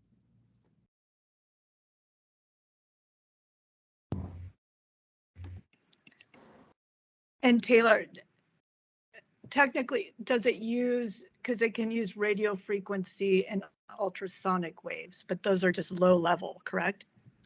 Two different, They so can. those are going to be two different, a lot of guess your that's- devices oh, yeah. will do both. But acoustic wave or cavitation is different, is a completely different science and theory than radio frequency. Yeah, I just realized I misspoke. Yes, I'm thinking of ultrasonic cavitation. Never mind. So let's talk about ultrasound. Does that fit in somewhere in these devices? I'm gonna go Whitney, Suzanne, Deborah. That's the order. And we've got roughly 48 minutes. Yeah, so I comment on this. So I would definitely say ultrasonic cavitation. It's different. Usually an advanced ultrasound is going to be a lot stronger. You'd see that in like something even like old therapy. The ultrasonic cavitation has been around honestly since the 70s. It's FDA approved as a modality. It's very, very, very safe.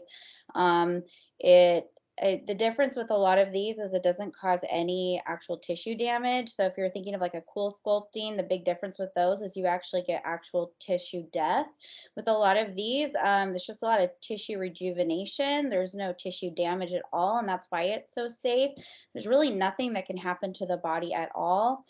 A lot of these devices, they do pair radio frequency, so it would make sense. Radio frequency and this terminology, if you were to use it with a cavitation device, is going to pair directly with a more of high frequency. It functions very similar to high frequency. It feels very similar to high frequency. It has a similar warmth of high frequency. That's about the amount of probably warmth you're getting from these machines. They're pretty low grade in terms of how strong they are.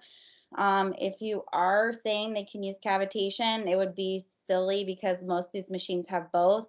They'll be allowed to use one handpiece, but not the other. So they're going to be able to use about half the machine because they're mainly made with both.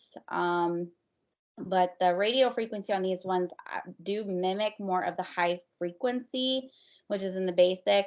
Very different than the radio frequency that you're seeing in some of these higher grade medical machines that are extremely hot. You need a lot of practice with. And a lot of those can even cause what's called apoptosis. There's a big difference. These cause lipolysis, which is just lymphatic drainage, which you can actually get with a lymphatic drainage massage with no device. You can get them with metal pieces in hand. Whereas apoptosis, you actually create apoptosis, which is actual cell death, which you can get with radio frequency, which I think is much more attuned to a advanced aesthetic. So these are more like lipolysis. I'm confused because we've went from cavitation to ultrasonic cavitation to radio frequency. Well, So lead me in the direction that I need to go. Do I need to go back to advanced aesthetics? No, I thought you were just asking for delineation between the two, because I would say that these are both crossovers. I think radio frequency belongs in both. I think it belongs in both. So a third one, cavitation, ultrasonic cavitation, And I think and radio ultrasonic, frequency. yeah, I think, and ultrasonic cavitation and radio frequency for these basic machines will come typically as a pair, and they're used as a pair modality. So I think your notes look good to me. And these are just notes. Um, Your laws. Your law looks good. who did I say was next? Suzanne? Hi, thanks. I fundamentally disagree on a couple of these things, especially looking at what the core curriculum is. So cavitation actually will blow apart the cell based on the amount of energy. And so I think we have a lot of devices out there in our market that are calling themselves something, but if they actually perform the intended use, such as firming the skin or body contouring where you have lipolysis, that is destroying something, or it's heating up something. So again, going back to intended use, because for as many distributors as we have out there, we're going to have a different name for each device. You're going to hear electroporation. Electroporation is another one that technically by definition punches holes into the cell membrane, which means you are getting into live tissue through a penetration process. So I think if we kind of define out, again, what that intended use is, or moving beyond the epidermis to achieve a certain effect in the definition, that should take care of most of those devices that are saying that we're doing body sculpting or changing. No LED light that I know of that we use in our industry has been FDA cleared for lipolysis or fat reduction. I have not seen that clearance at all. So that means it's an off-label use as well. So I think that going down into the weeds with the modalities, I mean, I agree with Helen, it's difficult to do. So if we can just define something around the energies passing beyond the epidermis within the natural physiological effects, or that first paragraph there, that could clear up a lot of those different offerings. Unless we're changing curriculum at the basic level, we don't have enough hours here looking at what we've got to make sure that we've got safe estheticians at the basic level doing a lot of these advanced modalities. And I personally have been seriously burned and scarred by radio frequency, and it was low level radio frequency. So there is a huge risk within some of these class 2 and 3 devices that maybe should not be used without either continuing education to back up the safety training, or an addition, changing how the curriculum hours and topics are set up based on, what I'm looking at right here. You can do, well, the way cosmetology has dermaplaning and chemical peels set up is it's basically continuing ed. So we don't actually have control over the curriculum for cosmetology now. So Heck would have to decide to do that, but we could definitely make additional requirements on top of the regular curriculum. If that's the way we want to go, where we're using a little more high-powered devices that are crossover devices, I would suggest that we do have something there that makes sure a certain standard of additional hours have been added to that training. And there are national standards that exist around these devices. But if we go down the rabbit hole trying to figure out different distributors, what their intended use is, or classification, we're going to definitely get lost in that, because every manufacturer or distributor wants to have a certain edge. And unfortunately, a lot of estheticians are buying things off of Amazon and eBay that aren't even registered. So we're going to have some issues with that. Just coming up with an overview of what that intended use is, and then what the actual training needs to be to make sure they're safe, which is like, that's what we want for everything, is everybody using safe materials and devices on our clients. So that's just my take on that. And that's, again, this is a trend nationally. I mean, we're kind of on the cutting edge here, being able to do this. our device definitions definitely could be used as a national model, but I've got 38 different states right now doing this exact same thing. And everything that we just talked about has already been ruled as a medical device in most of these states. So meaning an esthetician can't even touch it without supervision. So we need to make sure that we're on the same page with the same scientific information around the devices. Do you have that information? I do. Yeah, I emailed you a bunch of stuff a few minutes ago.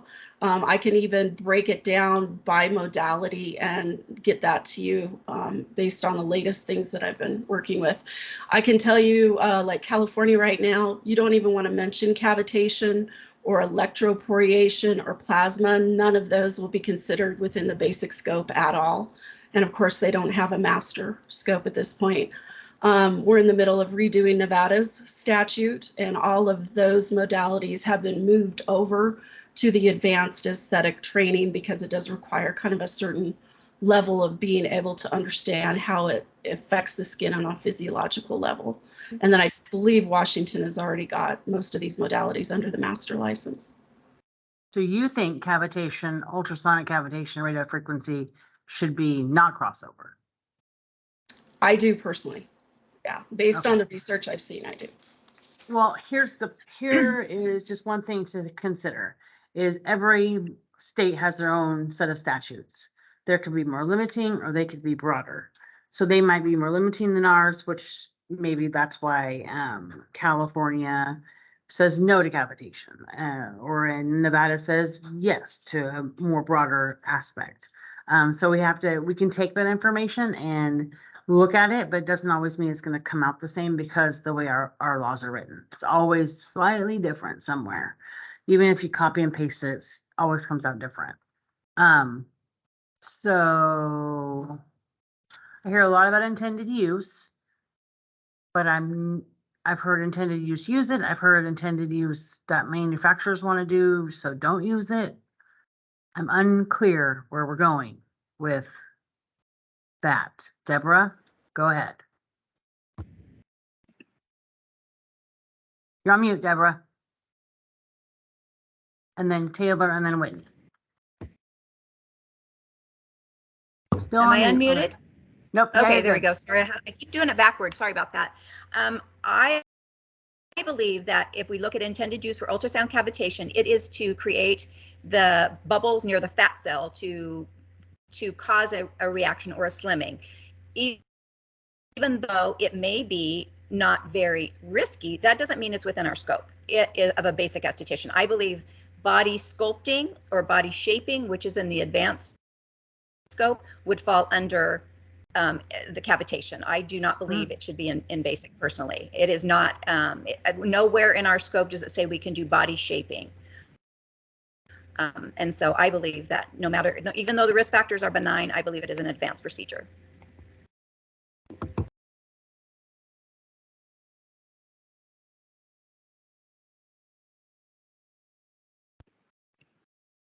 Well, it's back to And the this- intended use. The intended use of this cavitation was to, get rid of the fat in the cells. So that's in advance. I agree as well. Okay, maybe I'll just do a little tally here. Whitney, what do you think? I actually think that I've worked with a lot of advanced. They don't even like body sculpting half the time. It's a very small portion of their curriculum in terms of hours. When I've hired advanced, they don't like it. They prefer to do lasers. They prefer to do microneedling. If it's a benign thing, I don't understand why a basic can't do it. And to pretend that basic is never going to move forward in terms of any kind of technology is also kind of silly. I'm not against continuing education. I think it's good that we can do dermaplaning and chemical peel, and we can do additional certification for that. So I'm not against something of that nature. But I do think that body sculpting as a service is basically a new thing, just like microneedling now has been reconsidered for epidermal microneedling for basic. I do think that body sculpting now is part of really the basic kind of, language. And personally, I think that it's a very, very labor intensive service. I think that a lot of people go to advanced to kind of move away from labor intensive services. They want to do things, they spent a lot of money, and they want to do other things that are higher, grade services. And working with a wand and working hard on people and doing wood therapy and wood rolling and all this kind of stuff, I don't think suits people who have gone more toward advanced. And to cut it completely from basic, I think is kind of silly. I think that we can share how this service is done. And just as Deborah said, it's a completely benign thing. It doesn't make any sense to me. Well, but we can't base it on what some advanced estheticians want to do and don't want to do. We have to base it on what the law says, and the law is very clear that body contouring is in advanced aesthetics. There's body treatment in basic aesthetics, but I don't know if those are interchangeable. My feeling is that they're not. But I haven't gone down that road yet. I will, but I haven't yet. So I guess what I'm saying is so you guys have said it's very safe. Everyone kind of agrees with that. But some of you disagree that it's in the scope because it does go below the epidermis and the natural physiological effect.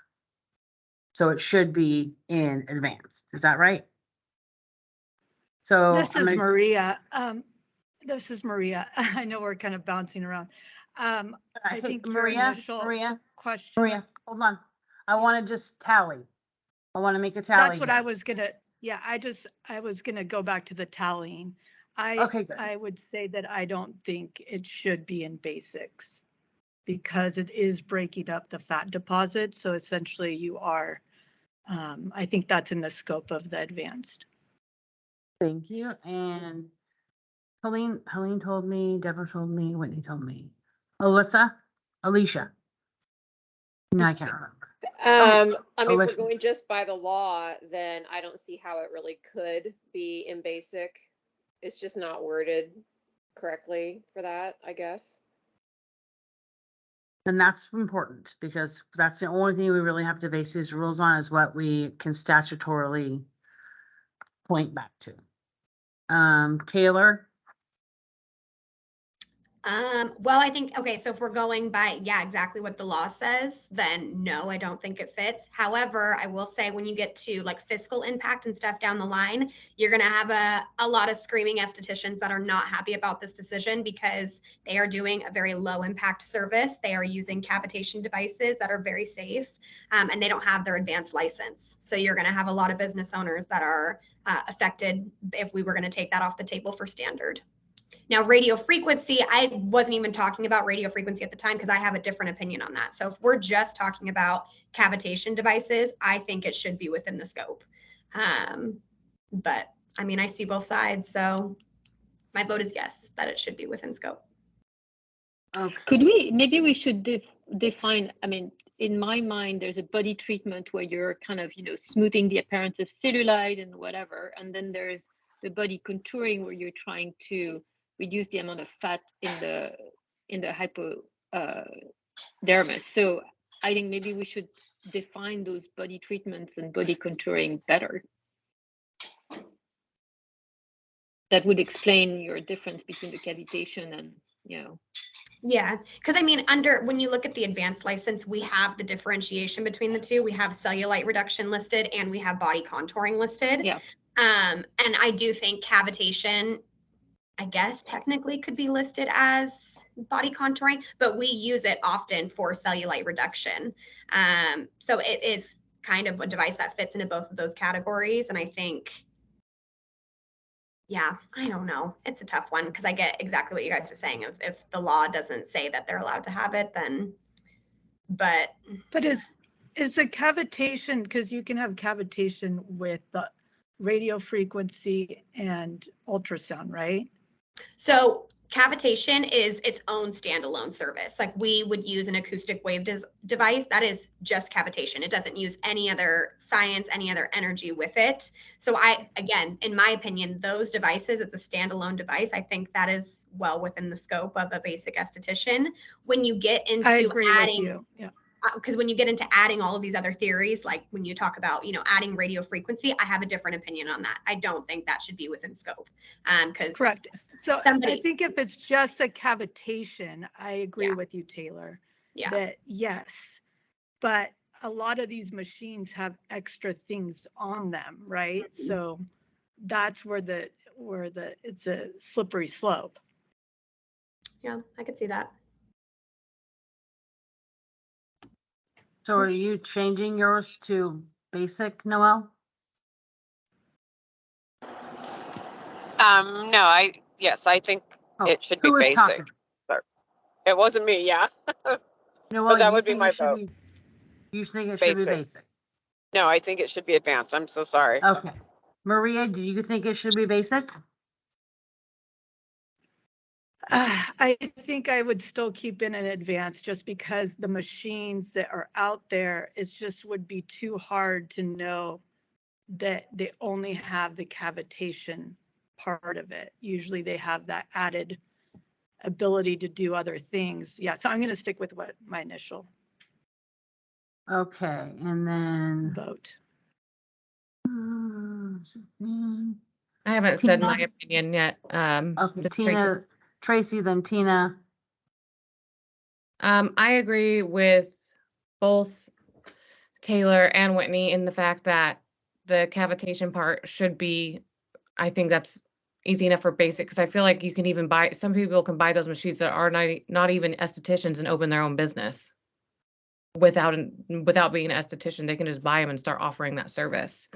So I think that's definitely basic, but I think cool sculpting, something that's more definitely advanced. So I just wish we could partially define the separation, but if not, then it sounds like the consensus is saying that it's more advanced. Have I said that this cavitation is cool sculpting somewhere? Is it myriaded in what I've written? Somewhere? No. It's cryolipolysis.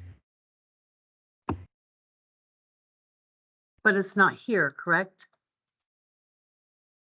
Okay. Correct. Okay, Tina. So personally, I don't know enough about cavitation to be able to talk about it that more than what you guys are talking about. But I kind of feel like if it's anything that is claiming to alter the structure of tissue or cells, then that needs to be something advanced, or at least more training in that, because anytime, I look at it the way like the FDA defines cosmetics. So anything that is used to alter the appearance, like that to me is like the general umbrella of skin rejuvenation. And I realize a lot of things can fall under skin rejuvenation. But when you actually start to talk about something altering, changing the structure of a cell or function, then I personally think we need to have maybe more advanced education involved with that. Because with that changing and that altering can also come side effects, which, we need to be able to understand completely as professionals, not only to protect our own license, but to protect the public. So I would say probably if it's going to be changing or altering structures, then it should be advanced.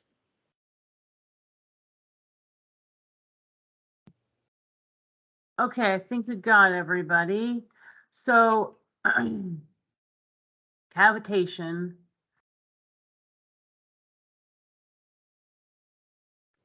Okay, go ahead, Deborah, and then Whitney. Oh, sorry, my hand is raised. Remember, I just wanted to remind that we are going based on our scope of practice. Our scope of practice does not say that we can, it does not include body shaping. We're talking about standard aesthetics. Body shaping meaning a reduction of fat. I mean, we can ask our clients to try it, I suppose, but other than that, we are not supposed to be using that as far as our in our scope of practice. There's nowhere that defines us as being able to alter fat in our client, fat cells.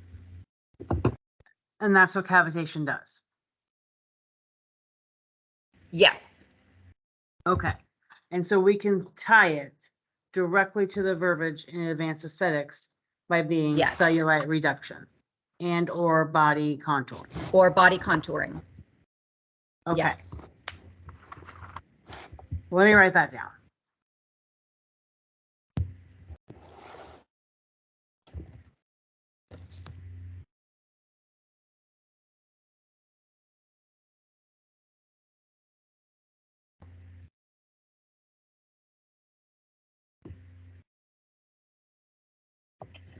Well, there is a big difference between cellulite and cellulite treatment and body contouring, and I think one, in my opinion, Yes. is the appearance of the skin. Because go get rid of cellulite. Good luck.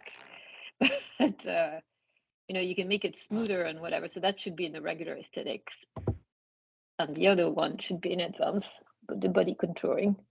Well, body contouring is, I'm assuming, what you mean by smoothing. Yes, no? No, body contouring to me is reducing the fat. That's why I think we need to because this is, to me, it's not clear, and I'm sure if But it's what not clear to direction me. do you think we should go in then, Colleen? Like, give me Well, I an think we should actual example. Well, I think body contouring means we're changing the tissue. Like what I really liked what Tina said, that you're altering the appearance or the cell. If you're trying to, I do on dermology, for example, and you know, I massage the skin 10 minutes over, and the appearance of cellulite is greatly reduced for how many time it is going to be, but it's not altering anything in the body. So there is a difference between doing some cellulite and improving the appearance of the skin or of the body versus trying to reduce the thickness of the body, or I don't know, Right. So you could say you're coming in for a body treatment. You do a wrap, you do a scrub, whatever, and we're reducing the appearance of cellulite. Exactly. That's perfect. But if you're coming in and saying, hey, I'm going to put this machine on you, and we're actually going to decrease or kill fat cells or, decrease cellulite, then that to me means something else to the consumer, right? There's a different expectation there. That's the intent behind that. And if you are actually causing the destruction of a fat cell, that needs to be advanced, because there's so many other things that need to be known with what that entails. Exactly. And so I think for me, it's not very clear in both, in neither of the definition what body contouring is. It could be anything.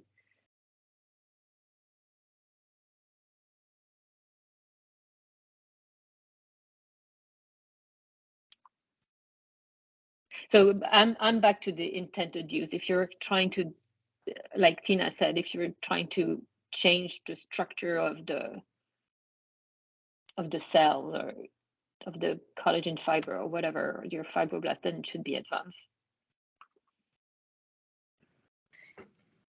Well, now there's with the body contouring, by definition, isn't it a medical or surgical procedure that reshapes the body? So I think this is again, where it gets goes towards advanced aesthetics. I think that's where it gets challenging, because it's all about marketing too, right? So you have these companies that come in and present it as this, like, say skin rejuvenation. I mean, gosh, that can mean anything. That's your skin after a facial, after a nice holistic facial. Your skin is rejuvenated. Like, I think we can all agree on that. But to make claims that you're actually going in and changing the way the body is structured or the way it functions, that's where we start. This is where it's getting really murky, right? Because science and the law we're not exactly, we're trying to line these two up, and it's really hard. And I mean, I think everybody's got really wonderful input. But yeah, it does seem like we're kind of just going. Sammy, you're sharing your screen. Oh my, wait a minute. What screen? My rules, the rule? No, you were sharing your inbox. Oh, Oh, it opened over there. Okay. Sorry.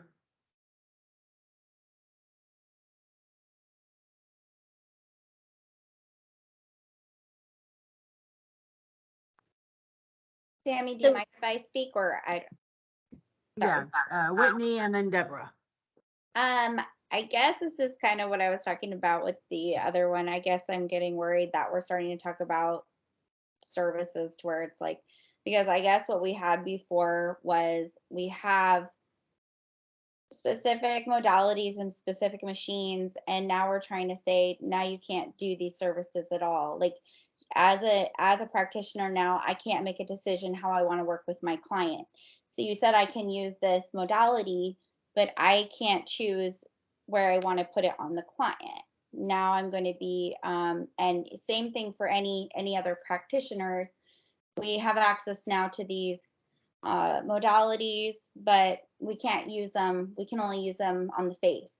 We're only limited to facial aesthetics, and we are using these for beautification, and beautification also is a slimming thing. We're not doing weight loss. We're not doing medical. So, and that's a big difference is that Advance is doing medical. So I don't know if we just worked ourselves into a hole with the body sculpting, but I think we need to recognize that we're doing body treatments, and body treatments these days also uses devices. So maybe that's how we need to define it, that we can use devices for body treatments as well. Body treatments is more than a wrap, I think. Whether or not someone wants to decide that, the body treatment is going to be a reduction of the cellulite or a smoothing of skin, how you define beauty. But I think body treatment using a device within the scope of practice of what we define as an appropriate device for a basic, I think would be a correct way to do it, because I think this is becoming a rabbit hole to where it's going to be a level of scrutiny that I think is not necessary for basic. And I'm open to the idea of greater certification if we want to with devices, but I do think that there is going to be a fiscal impact with what Taylor said for a lot of these basic estheticians that do want to use some of these devices, but don't necessarily want to go to advanced to go toward lasers and other things. So I think that that's something to talk about. But I think, is there a way we can say using devices for body treatments versus completely taking this completely out of the scope of practice? I think it depends on how body treatment is, what the intent of body treatment was when they put the law in place, and I don't know. So that will be something that I will have an answer to before the next meeting. Because I don't know. My thinking is body wrapping was what it used to say, and now it says body treatment. So my thinking is it's similar to body wrapping, but maybe you're not actually wrapping it, but you're putting something on the body. But it could be devices. I don't know. And I know that Deborah and Helene were involved in changing it to body treatment. Yeah, So well, because that's exactly what we were talking about. You can use a device to do those body treatments. And I think the way it's written, making it pretty clear that you can use, I mean, I don't know in which order you write it, but it says that you can use a device to do all those different things. Not body treatment though. Okay, I would have to read it again, but All that's right. kind of what that's why we changed it from body wrap to body treatments, because, you could do other things with the. So We to answer your did that question, to that was change the intent. the intent, but we didn't change the scope of practice. No. We wanted to make sure that we could include those devices that were for rejuvenating of the skin on the body, and but not changing the scope of practice to be able to reduce circumference of the body was not one of our necessarily reducing the fat cell. I mean, circumference, if you can reduce the circumference with a wrap or a whatever, but we were not trying to change the scope of practice for estheticians. We were just trying to better define it.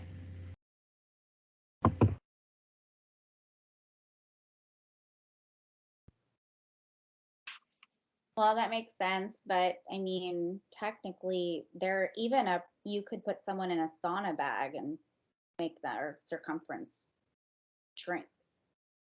If there's certain things that you can do to help people shrink. You don't necessarily need to blast them like with like a BTL Vanquish, so or a cool sculpting. So I think that's the idea, is where we should also be able to rely on the licensing that we do provide and be able to trust our practitioners to be safe if we can, I guess, give them devices that we feel within their scope and they can use them safely on the client.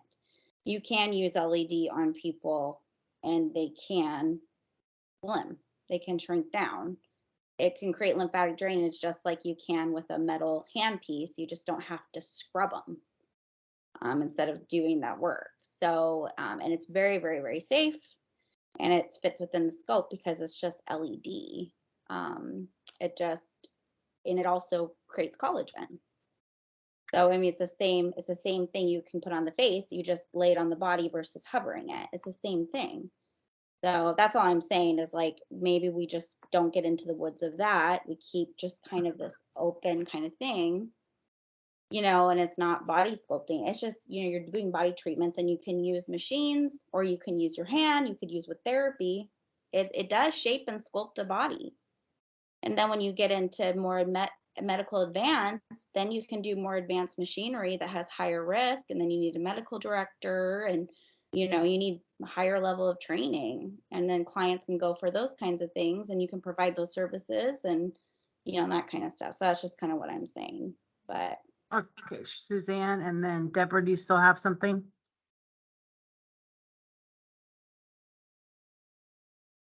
Okay, go ahead, Suzanne. Suzanne could go ahead. Oh, thanks. I guess I have a question, because I'm kind of confused about both sides that I'm hearing. I understand we're talking about a profit center in a spa and the ability to hire. But at the same time, the thing that we're missing is, what are we selling to the client? Are we talking about a permanent or semi-permanent fat removal? Like, you can't have shrinking of the body on even a permanent or semi-permanent basis without actual intervention with tissue. If it's a temporary thing, like, we've used body treatments for, I don't know, ever since we were licensed, even when you look at aesthetics around the world. Yes, we can use thermotherapy or heat. We can use cryotherapy. We can use a lot of different modalities in a body treatment, including something like endermology, which is all temporary and does, stimulate physiological process. So I guess I'm a little confused about these different devices, especially when we're talking like electroporation or cavitation. That is direct intervention with a cell. That's just the science.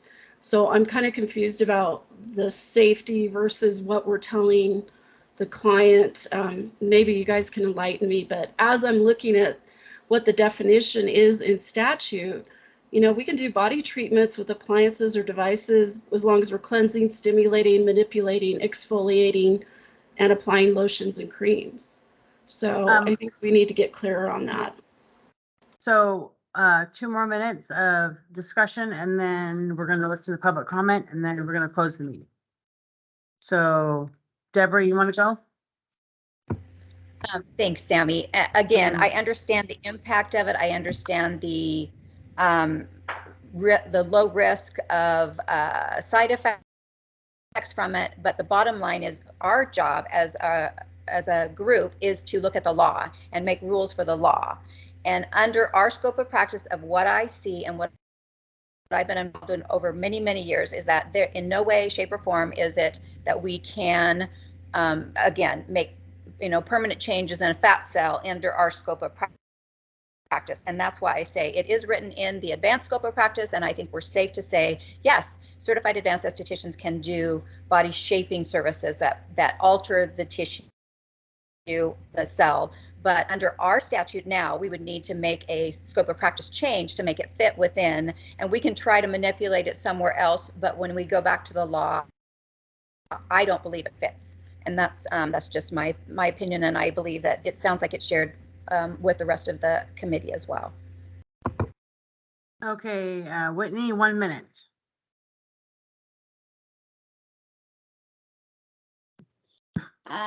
Sorry, I think I clicked something else. Okay, well, I just want to thank everyone, and I do think that it fits because I think it's just a way that you provide a service. I think that same body sculpting is one thing, it's just a service, and I think it's just where you apply it. So I think that we're just doing it for beautification. That's just my parting thing. Okay, so prior, after this time, the Board of Cosmetology and Board of Certified Advanced Estheticians Rules Advisory Committee will hear public and interested parties' feedback. Members of the public, please wait until you've been recognized. Once you've been recognized, please state your name and affiliation with the board. You have a list of who is on it. I can't find it. Just turn it up. Hi, is there anybody that wants to make comment? Oh, Chris, are you still on there? Elizabeth, Cindy, Ronnie, Faith? I'm still here, Sammy. It's Elizabeth Pasco. Elizabeth, does anybody want to make comments to the committee? Sure. Just taking a lot of notes here. You know, on the cavitation, I've never done it. I took some time off to travel, and I'm just coming back to my aesthetics. So what I do want to say is I think that anything that could be, for instance, I think it was Whitney that was mentioned that financially so many people will be affected if we take these devices away from them when they've already purchased them and they've been using them on their clients. However, we all know that, for instance, cool sculpting does cause damage. And I think that, you know, yes, to stay within the law that maybe cavitation should not be included in basic, but I think that we need to allow CEs for everything.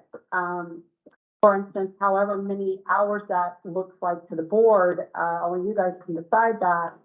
But anything that was maybe available to basic estheticians and they have these devices, or whether or not they have the devices, but CE should be available so that we don't have to all invest $10,000 to go back to aesthetic school or advanced aesthetics. Because I think I've shared this with Sammy. I have a seizure condition. I will never be able to touch lasers, but I'm, you know, 20 years in as an esthetician, I've had a lot of different experience in the school I attended in Arizona back in the early 2000s with teaching like LED and things to that effect. And so I've done those things, but I haven't been able to practice them since moving here.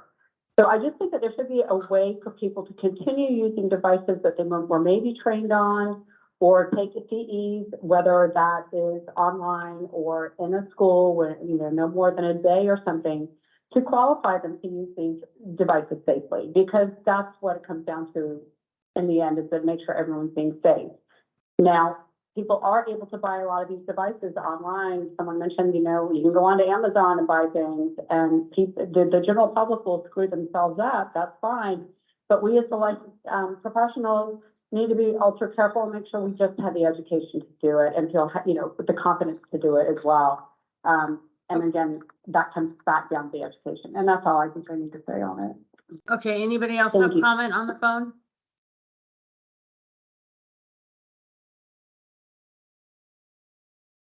Okay, hearing none. Our next meeting is February 27th, from 9 to 1. I'll definitely send your packets out earlier, so I'll try to have them out by the Thursday before the meeting. I think there was a couple to-do items done. Where am I at? This is this. No. This. Okay. Whitney, you were going to provide you some FDA regulation on acoustic sound waves. Suzanne, you already sent me your stuff, right? And Alicia, if you want to send anything about the insurance stuff, feel free, and I'll try to compile everything. Other than that, I think that was it. So I'm going to adjourn. Anything else that I forgot? Okay, the Board of Cosmetology and Board of Certified Advanced Estheticians Rules Advisory Committee meeting is adjourned at 12:54 PM. Thanks, guys. See you on the